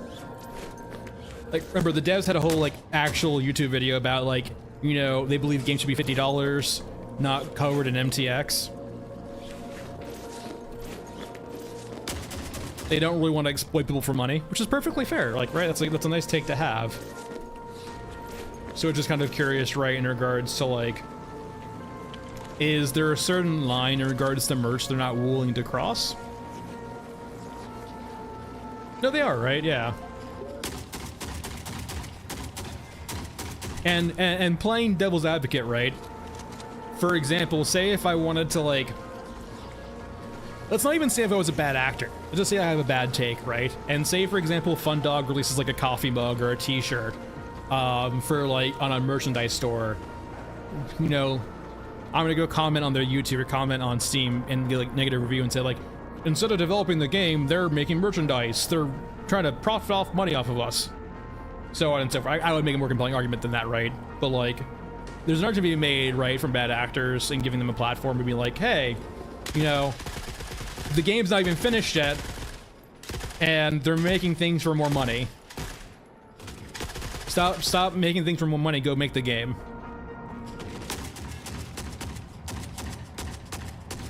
And actually, you'll you know, someone, you know, with the nuance, take a retort, like the people doing merch are the same people doing the development, but they don't want to listen to that.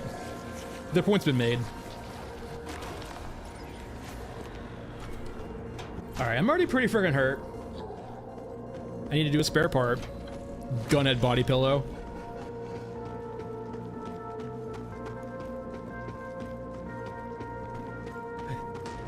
that's very Ben. I kind of feel the same way. Like, what? Go. Like, I remember like paying $50 for like games back in the day, like in the late 90s, early 2000s, right? So, from that perspective, go do an inflation calculator and figure out how much that 50 is worth today. It's gonna be way more than $60. I can tell you that right now. $50 back in the day is way more than $60 today. Now, it's unfortunate, it's just the way it is. So I can perfectly understand companies asking for more than $60 at launch. At the same time, it's kind of been like, I know you probably know this too, but like, it's like a lot of things too, right? Where they sell you the game at cost or lower than what they would want to make it back by nickel and diming you with a better method in the future with MTX.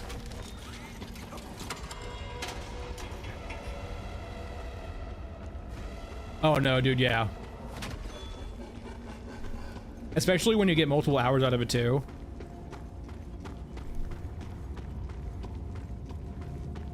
And it's hard too, right? For example, like...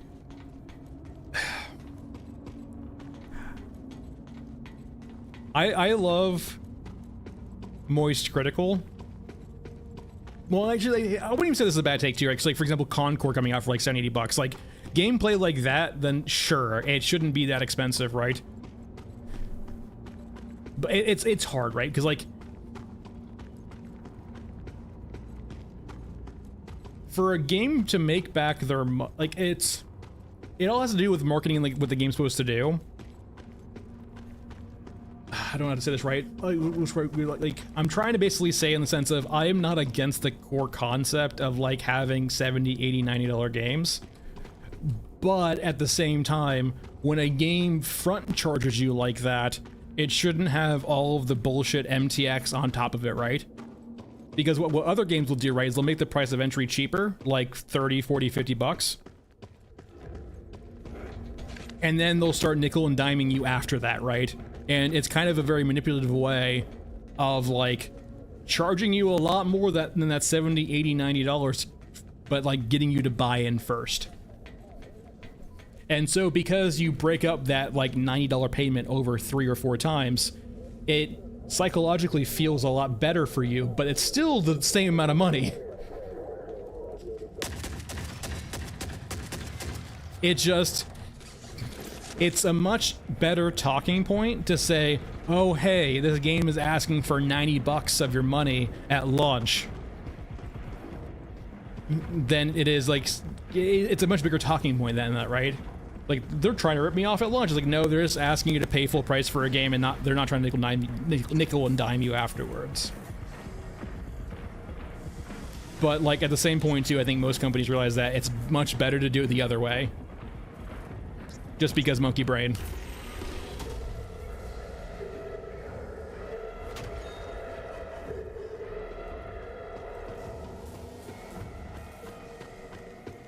Oh, Zach, yeah, you can't do destroyeds anymore. You have to do only, what's it called? They have to be not destroyed, but disabled. So most guns you basically just can't do anything with anymore.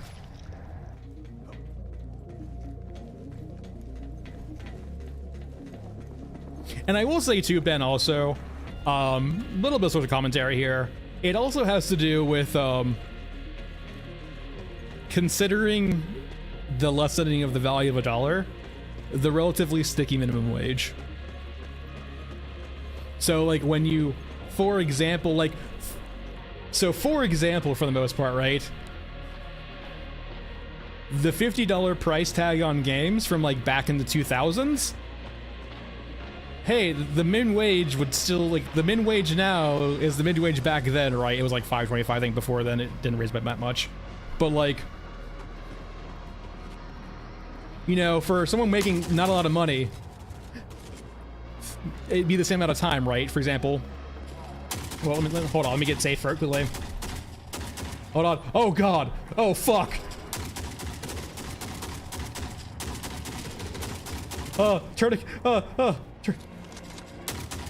Save me, table. Oh my god, how am I alive? Hold on, hold on, hold on. Table of safety.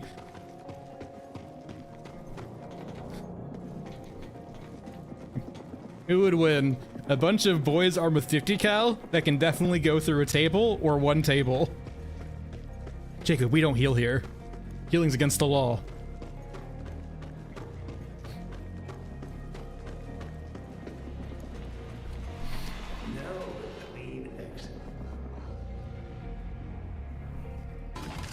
But yeah, no, proportional wise, it's just for more challenge, Jacob. A little bit more challenge. It's illegal. No healing, no problem.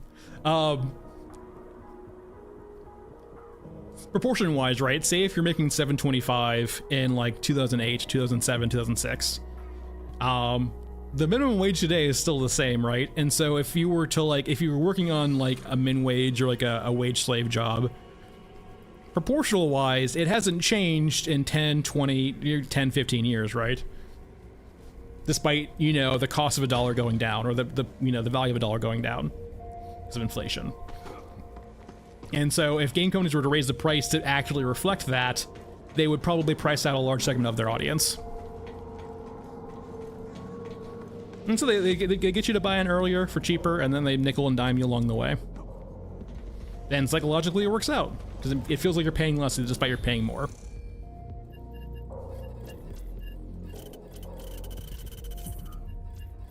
And that's like naturally just like a bad thing about in regards to like social media and tech and all that good stuff, is that because they're for profit, they have to explore the deep recesses of your mind and monkey brains to see if how they can profit off you more.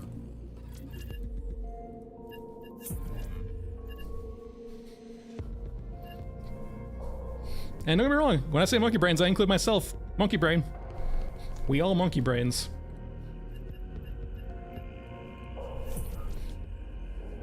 Alright.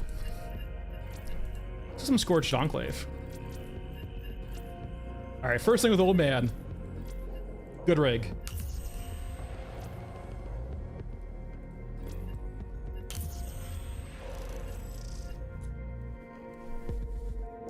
Alright, what gun? We're doing Scorched Enclave. Let's figure out what quest we're doing. That's one.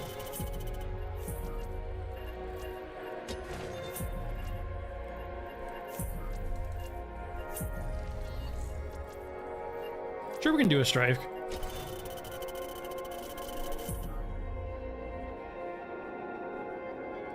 Oh my god, really? In the 90s? He was making 120k?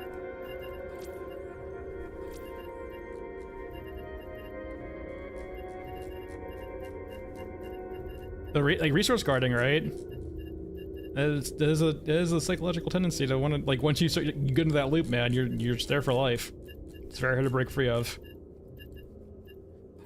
And even with dogs too, for example, right? Like, when a dog gets old enough, like, and they get resilient to training. Some dogs are more trainable than others, right? But like, if you don't train them as a pup at all, it gets a lot harder later on to train them. Especially with things like resource guarding. And naturally you can't treat a human like that, right? Because it's unethical. So like, once they learn it growing up, they don't get trained out of it. They're never going to get out of that loop.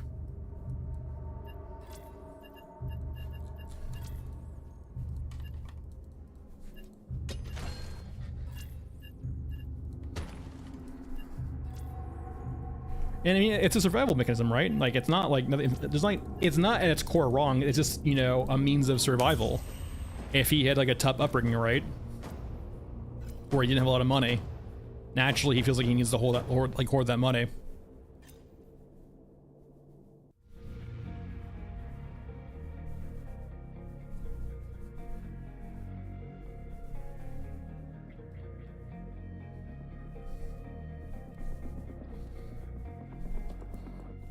All right.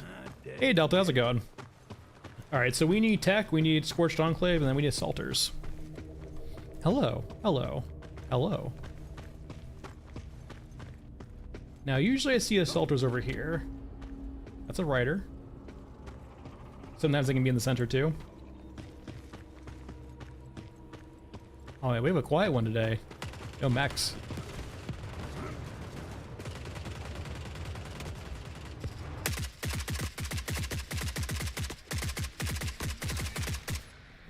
Alright, there's one assaulter dead.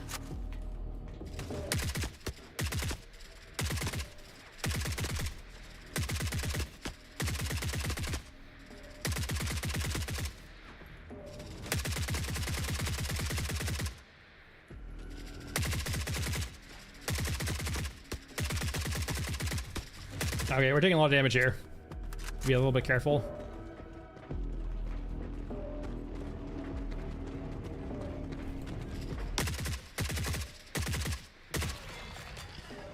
Right angles.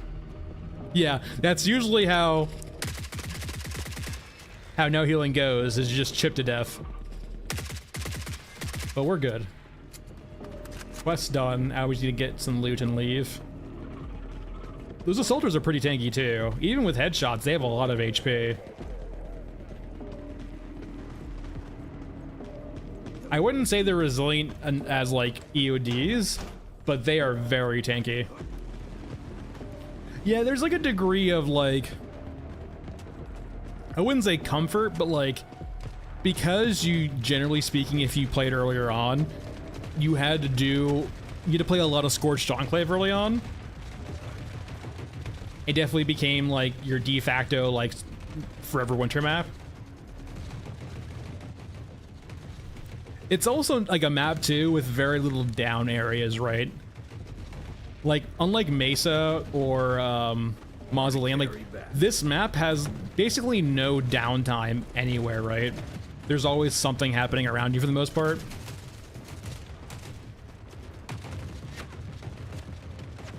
Oh. Just got magnet. The magnet's in the fucking pipe.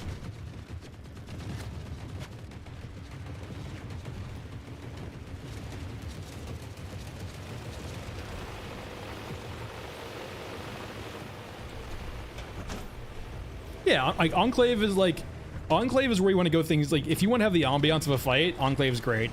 Because it continually, as long as you're in the map, Enclave will just constantly keep spawning things in, right? Mesa's good for like that fight too, but Mesa has the issue where after that initial fight's done, it stops. The big things don't respawn until you leave and re-enter the area.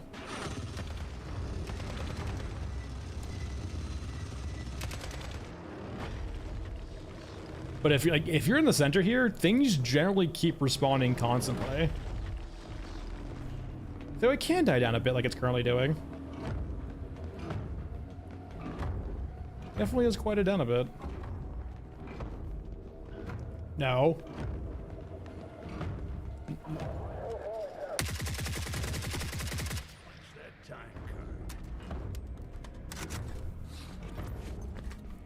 Yeah, I mean...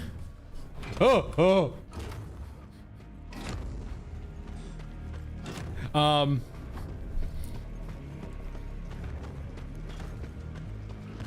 Do they? No. I like Elephant Mausoleum a lot. There is the issues with performance, but like mainly the problem with Elephant Mausoleum is... My god.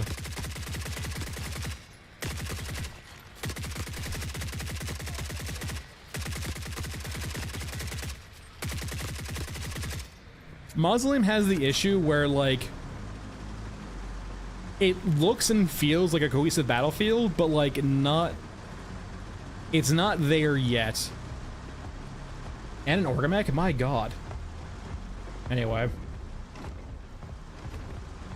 Like Elephant Mausoleum has like the issue, right, where it's a giant battlefield, but it feels like a bunch of like little small skirmishes everywhere, not a giant battle.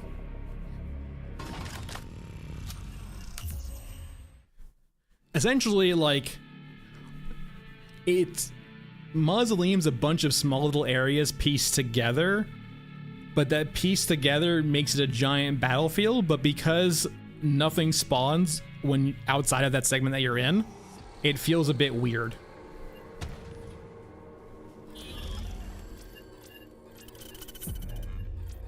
And I will demonstrate that in a second. Actually, we'll go over to Elephant Mausoleum. Okay, yeah, okay, this is it. Memento Part 3. This is the one that drops the 36M, by the way. So this is Embassy? Yeah. So from Europa, Elephant Mausoleum, Memento Part 3 will drop the anti-tank rifle. Yeah, I do think, Ben, it would help out a lot, too, if we actually eventually saw, like, I don't want to say, like, sync kills, but more synced animations between units. It would look really cool to see, like, Rat King and Toothy fight.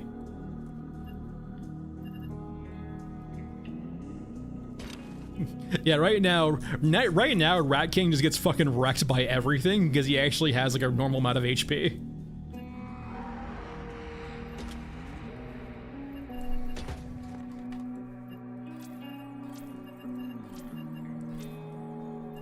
I'm gonna jump to.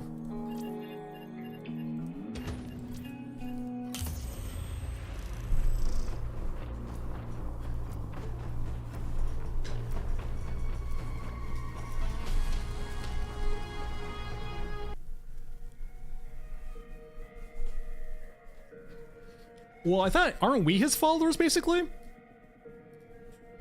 We're like in ritual garb. I believe we're his followers. I'm too old for this. Do you not pray to Rat King?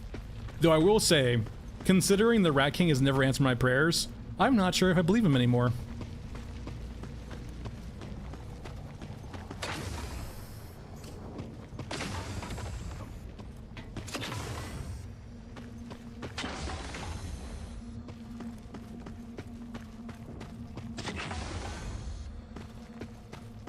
Okay, so this is what I kind of mean by the whole, like,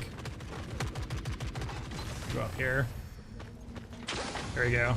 This is kind of like what I mean too in regards to like the actual like vista or the whole collective picture you get from Mausoleum looks great. You have these sprawling trench lines, you have like the mech hangar, and then you have the other trench lines on the other side. But because units will only ever spawn in the area you're in, so for example, I'm the pipes extract right now, so only thing spawn over here. It doesn't feel like a whole battle ambiance, right? I will say though,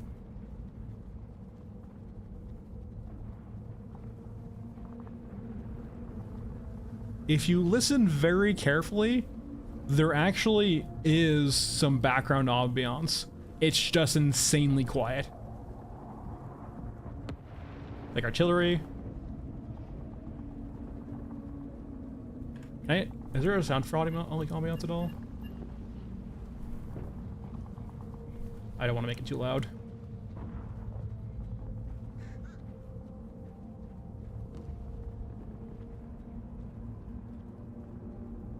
But yeah, like there's like occasional sounds of like distant artillery strike, like one shell, and then like there's a very faint sound. There's a big one. So it's there. It's just insanely subtle.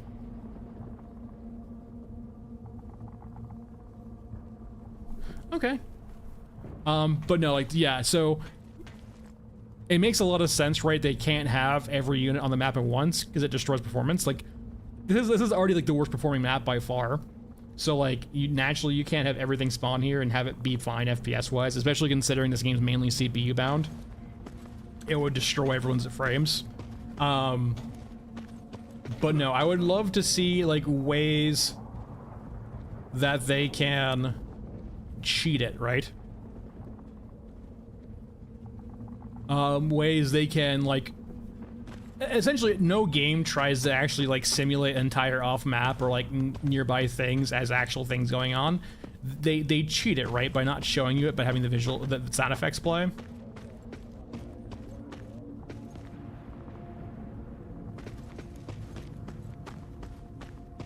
That, or for example, they might have like, they essentially, what they need to eventually probably do, like it comes with map design also, but like one big thing I want them to do is basically, as opposed to being on the map, like right now things are either spawned or not spawned. And what I would like to see them do I wonder if they're creating and destroying them too. From a game, I am unfamiliar with Unreal Engine 5, so forgive me. I'm familiar with Unity, but not familiar with Unreal Engine 5. So essentially, you have a lot of the time when you see units spawn in, they're actually like already in the game loaded in. They're just basically becoming actually active. That way you don't have to constantly like unload or reload things that are more CPU intensive.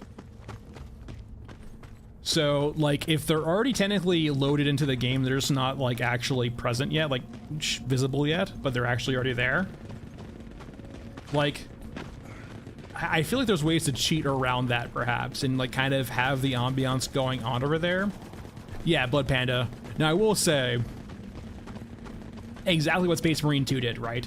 That's the tech I would love to see here. I know they had their own engine, though.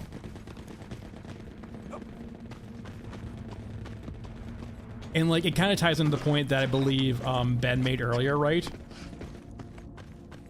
Is they kind of had to... When a game makes a... Or when software makes a solution for you, right? You're never usually going to go out and make your own solution. You're going to use the provided solution. But when you have your own engine... I think Space Marine 2... What engine Space Marine 2 in? Hold on.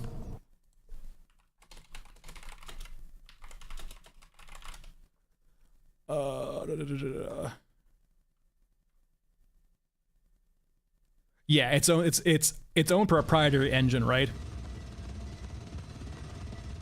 So, like, when you have your own engine like that, you can make a very specific thing, like having off-distance maps or off-distance battles work.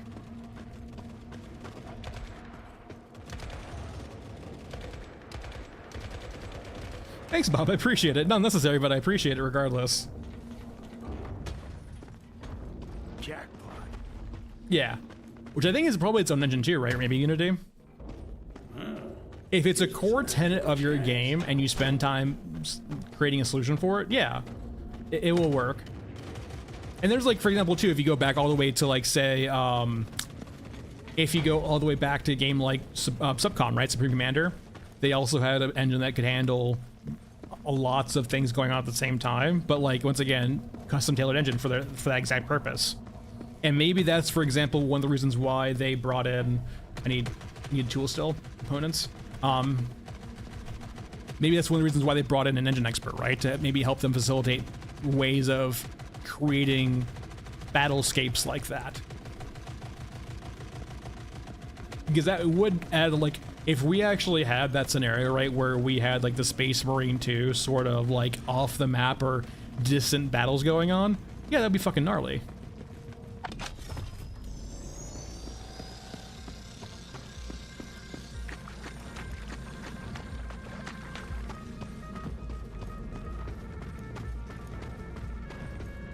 Alright, we have HKs apparently. I don't know what they are. They're probably gonna be EODs, but I just need to get the components.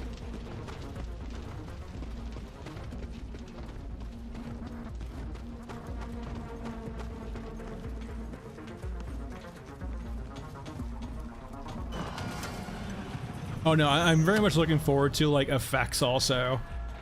Like, that'd be a very easy way of adding ambiance to the maps and a different type of play style too, for example, of, like, artillery strikes, bombing runs, just so many things they could add in. Artillery being the easiest and probably the coolest too, right? If they could, like, nail the ambiance of artillery strikes, oh my god. I'm not the biggest fan of the gameplay loop of, like, I've gotten to the point now where I'm kind of tired of the whole, like, squad, Arma, and by extension Hell Let Loose gameplay of, like, spawn, run type 5 minutes and then die, and then run again for 5 minutes and die. Like, it's fine, but, like, I've grown a bit tired of it, at least the time being. But I will say, despite all of that, like, Hell Let Loose's artillery strikes are so good. Like, not from just, like, a gameplay loop or, like, in the sense of, like, they're really effective, but just from the ambiance they provide. Did I just shoot a body across the fucking corridor?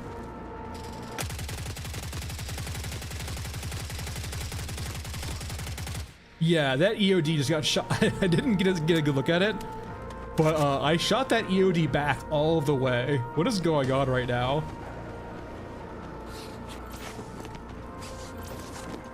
The EOD flew.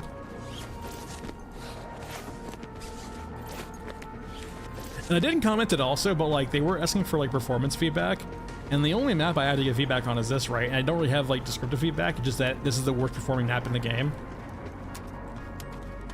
Like it just runs the worst out of everything. All right, let's see. We got there, up.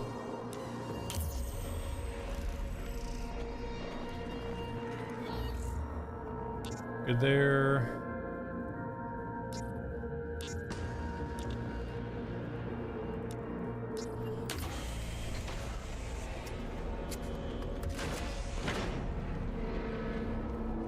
Let's gather our medkits real quick. I will say, it's gonna be really nice when I get like eventually go back to medkits. I'm gonna have so many stockpiled up now. It's gonna be glorious.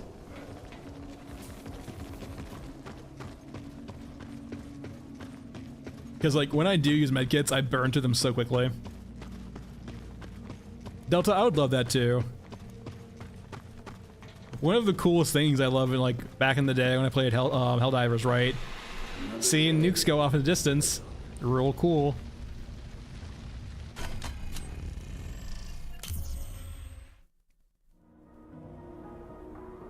That's something that Helldivers does really well too, is like the actual like ambiance of the game of all the artillery going on, so on and so forth. We do.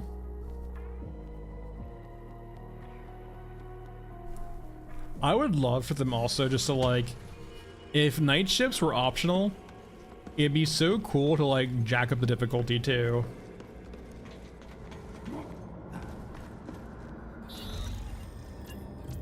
Like I will say, night shifts feel a bit neutered right now, mainly because the fact is you don't have agency when you join them, so it would feel bad if they were really hard. All right, so now I should have a 36M off that quest.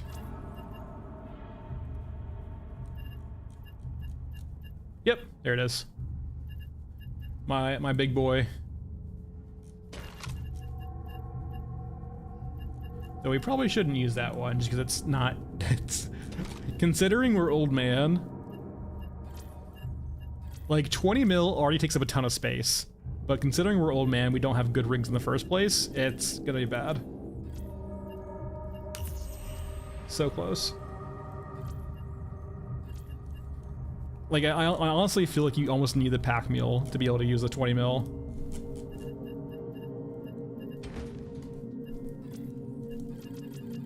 150 is more than enough. Let's go down to like 120, sure. Rifle wise, let's go for the M16. 5.56. We're gonna fill you up all the way. That's perfect. And let's go do some quests. Yeah, I'm very curious when we're going to see the mites and a full Rogue Toothy. They did kind of allude to, too, that the Q1 patch is going to be our first instance of new units, which is very pumped for.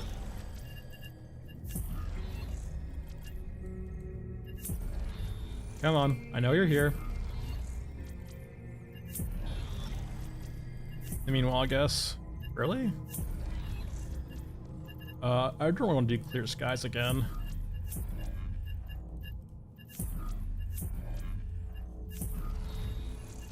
Not that one. Do I want to do heist? Not really. I'm looking for the sniper guy. You can do data waves, that's fine.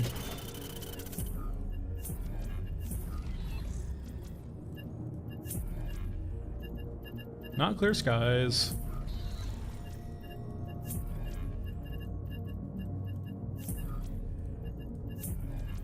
Come on.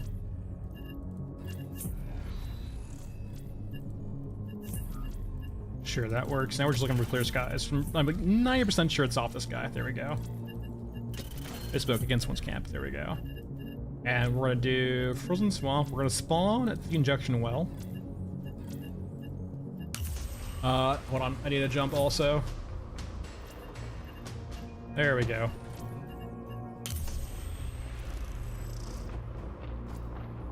Yeah, until you get the pack meal, it's definitely gonna feel like an NTW or a GM6. And like for the most part, as long as you're landing headshots, they're essentially the same.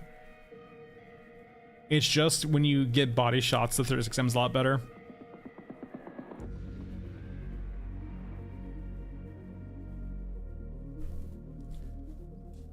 I'm too old for this shit. Oh yeah. We're kind of like the last maps we have on the map right now are all city maps too. So no matter what, we should see urban maps in the future. Which I'm very excited for too. I want more indoor environments. I think they can do a lot with indoor environments in this game. Unlike Cemetery. Cemetery's a bad example. I could go into the reasons of like I could probably make a video for all of the reasons why I think Cemetery is a bad map.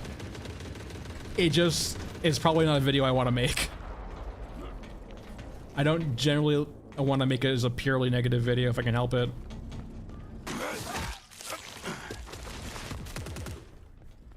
Not saying I won't, but I don't really want to make one. Alright, snipers are dead.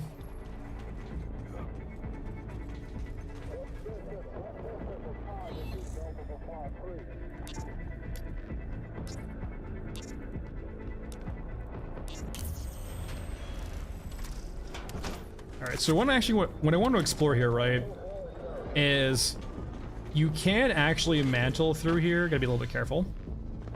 Oh, whoop. Alright, we're good. It's a neat concept, but like, it has this sin rate where it's like almost too small for its own good, right? Like, it feels like it needs to be... Like, here's the thing too, right? On a map like Mausoleum, because it's so open, you have issues calling different areas of the map for performance, because naturally so much of it's visible, right? But when you have like indoor areas, it's actually insanely easy because you can just like there's so much stuff in the way, you can just like unload entire parts of the map, right? For performance. So like if you're gonna have like a massive sprawling area, it almost feels like underground areas are probably like one of the best areas to do that with. All right, everyone, what's the chance this is real? Do I even need to like check?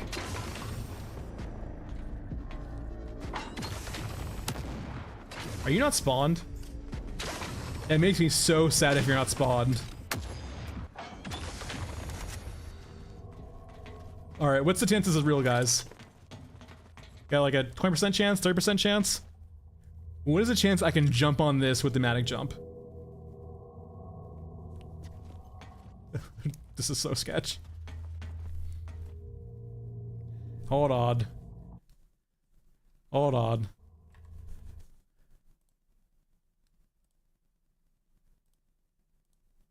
Get out of here. And banned. Alright, wish me luck, everyone. Oh god, it's real. No, not really. That wouldn't be the case for most things, but like a lot of the train eats bullets right now, despite it being real. Now, are you real? Yep.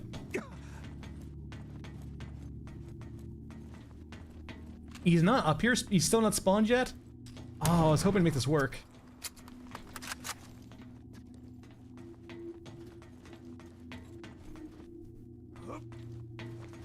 How far do you go? Yeah, you can tell, like, you can tell which ones you're not supposed to be on.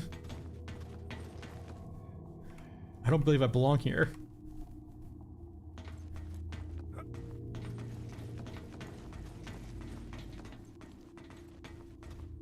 I wonder, though. That one. Can I get that on that one, perhaps? I can't do it right next to enough beds, but, like, I should try that, though. Getting on that one over there and coming down. That seems like a good idea. I could maybe do it. It would involve me dying if I miss.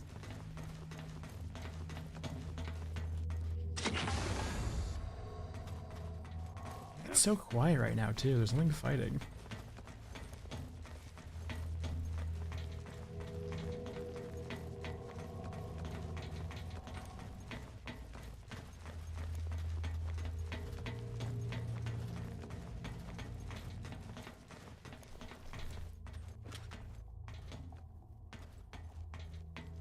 Makes me so sad you're not spawned up there right now. I wonder where the spawn trigger is at actually. Are you real? Oh my god, this is real.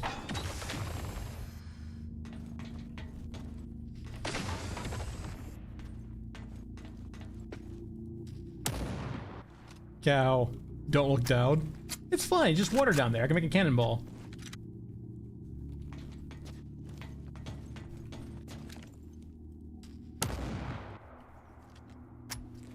I am so sad he's not spawned right now.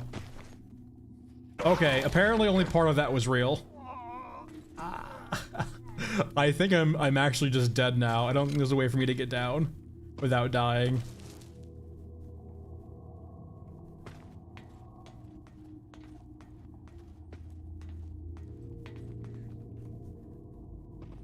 Can I get back up? Probably not. If I can land perhaps on... Well, let's try. There we go. Yeah, we're okay. Just we're a little hurt right there. No big deal. We're just gonna live here now. This is where we live. We live on. You know, I will say these scaffoldings being this high gives the insinuation that this area floods. So all we have to do is just wait for the next flood, and then we're safe. This is where we live now. We live at RS0723XL. It's got plenty of room for activities too. We have this walkway. We have that walkway. Okay, I will say, if those are real, I can't pneumatic. Pneumatic will probably kill me. Okay, I think they were real. I just missed.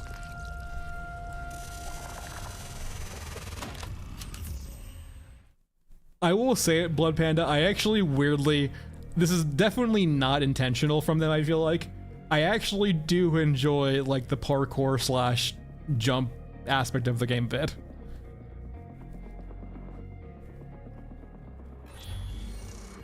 I actually do find it quite fun.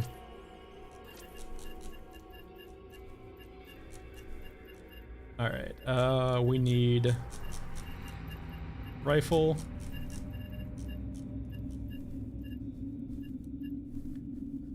Like, it's definitely not their intent with this game, but I still enjoy the whole, like, parkour segment of the game regardless. I don't know why, but it just feels fun. Alright, let's try this again. With a better idea, too. I have an idea now. Yeah, that's very true, right? The games that don't try to do it well actually end up having it be the best.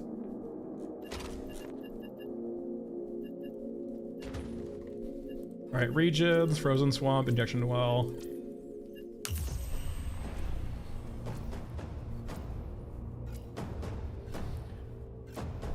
Alright, so I want to see if I can't get down to that pipe there. It might not be possible in this character at our current HP, but it might be doable on Bagman. Essentially, what I'm trying to do is I'm trying to see if I can do the quest on the injector site and then use one of the pipes to go basically pass by against one's camp sniper and then kill him on the way to the extract. And now, so that pipe we just were on will not work because he won't spawn. We're not close enough. Oh, it's that pipe though that we have to get on. That's not gonna work very well, I don't think. Unless we find a way up. I didn't bring a jump. I hate myself so much right now. I forgot we didn't bring a jump. Oh, god damn it.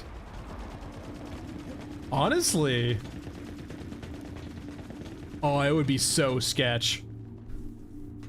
And you would assuredly die if you miss. But I feel like it's probably possible, actually. Oh, wait to come try this again. Time to leave. I feel like this will work, actually. I just need to jump.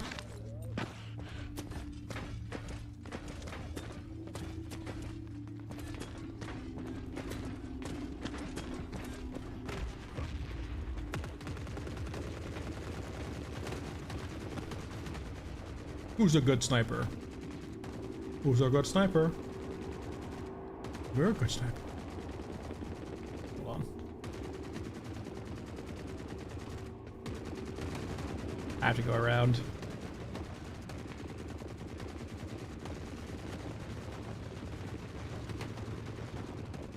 Way up. Game, I can't jump, you'll see me or hear me.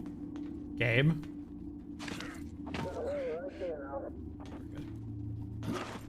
You heard nothing. Yeah.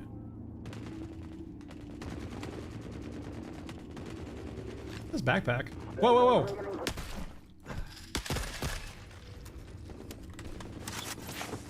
Self-defense.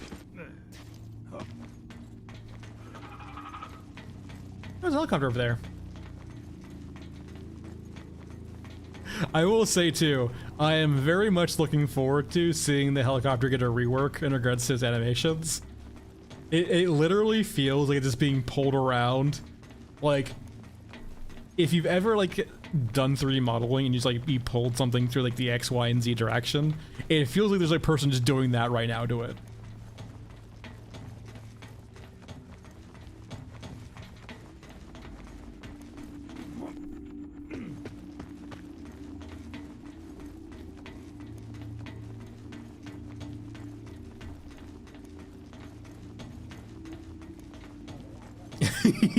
Well, but that's assuming they'll ever change it.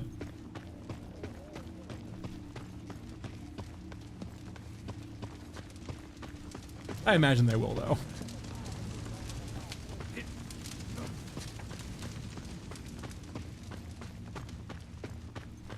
Alright, so we're just quickly leaving so we can go get our jump again. So we missed our jump. But a part of me feels like it's probably possible. As long as everything that we're seeing there is real, which is, you know, a bet, it should work in theory. But I will say, I have definitely been burned on this map by things not being real before, so we'll see. Yeah, that was scripted, that, yeah.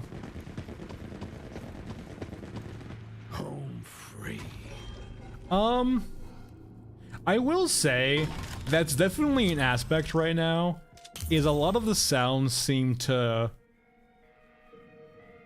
stop pretty early. They don't travel far. And that could just be a thing too of like the spawning and performance, but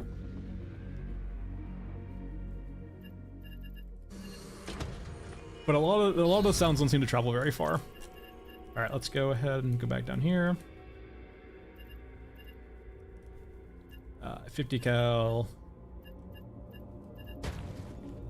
In the end, some 308. And then let's not forget our jump. Third time's the charm. It definitely sounds better though. There was like, this is like the V2 of the helicopter. It does sound better than V1. Like the V1 helicopter had like no sound at all actually. Even when you're like right next to it. This one's a bit way louder when you're close to it, but it still cuts off pretty quickly. Okay. Not dead yet. So we have our jump. I still think this is probably not the best character to do this with. Especially considering our low prestige in this character, but I think it will work out perfectly fine. We definitely need to probably try the safer method first, and then go to the more dangerous ways.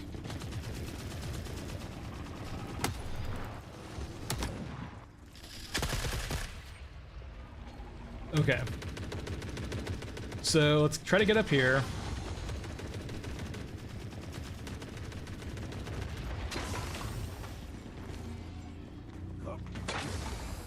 Alright, you are real, which is a great sign to begin with.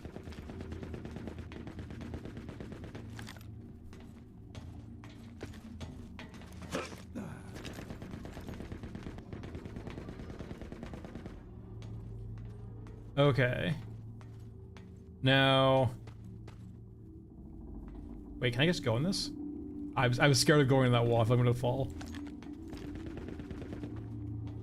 I would need to make... Okay, so... I can... Here's the thing. Shooting things doesn't always guarantee they're real, though.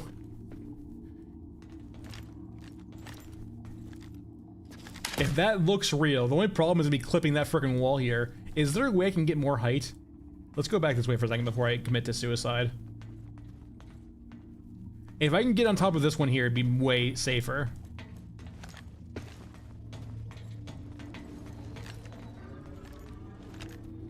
Are they perfectly aligned is the question. They are. Is there anything over here? Doesn't look like it.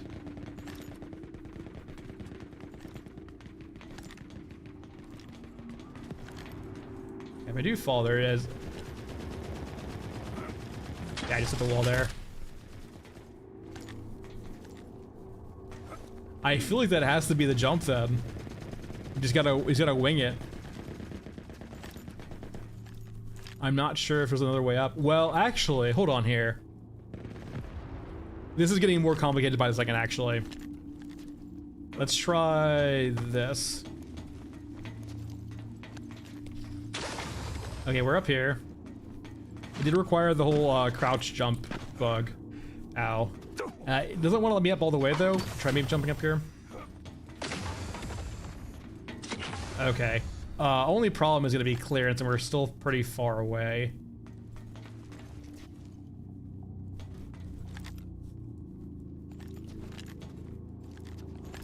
Yeah, this is probably a dead end. I want to get, like, right up here, I think. And there is a way of doing that, I think. It's just not probably the way I want to do it. Jumping from here, I definitely would miss. This is way too far distance-wise.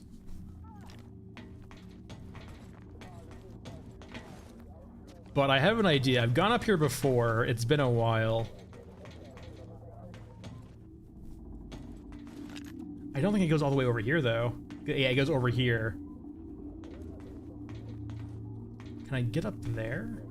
No, it's not far enough.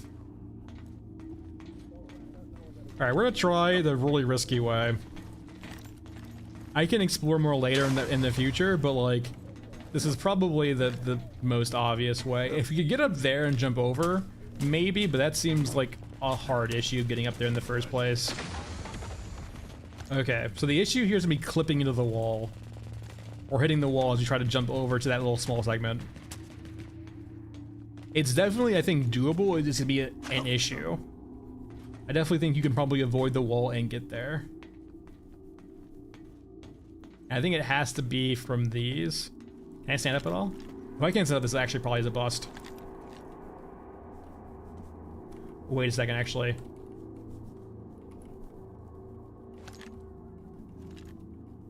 Oh. I couldn't jump there, actually. I couldn't stand up or jump. So that might not just work.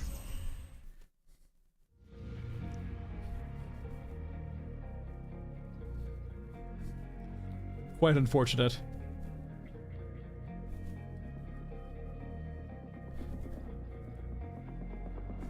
Well, it didn't work for this time, but we can. Let's see if, like, off stream, I can find a way to maybe make that work, and then present it to you guys later. But that's it for today, guys. Thanks for watching. I will see you guys again on Friday. Wednesday, I'm off. Got some IRL stuff going on Friday or Wednesday, but Friday will be community stream, and I'll see you guys then. Have a good week, and take it easy, everyone.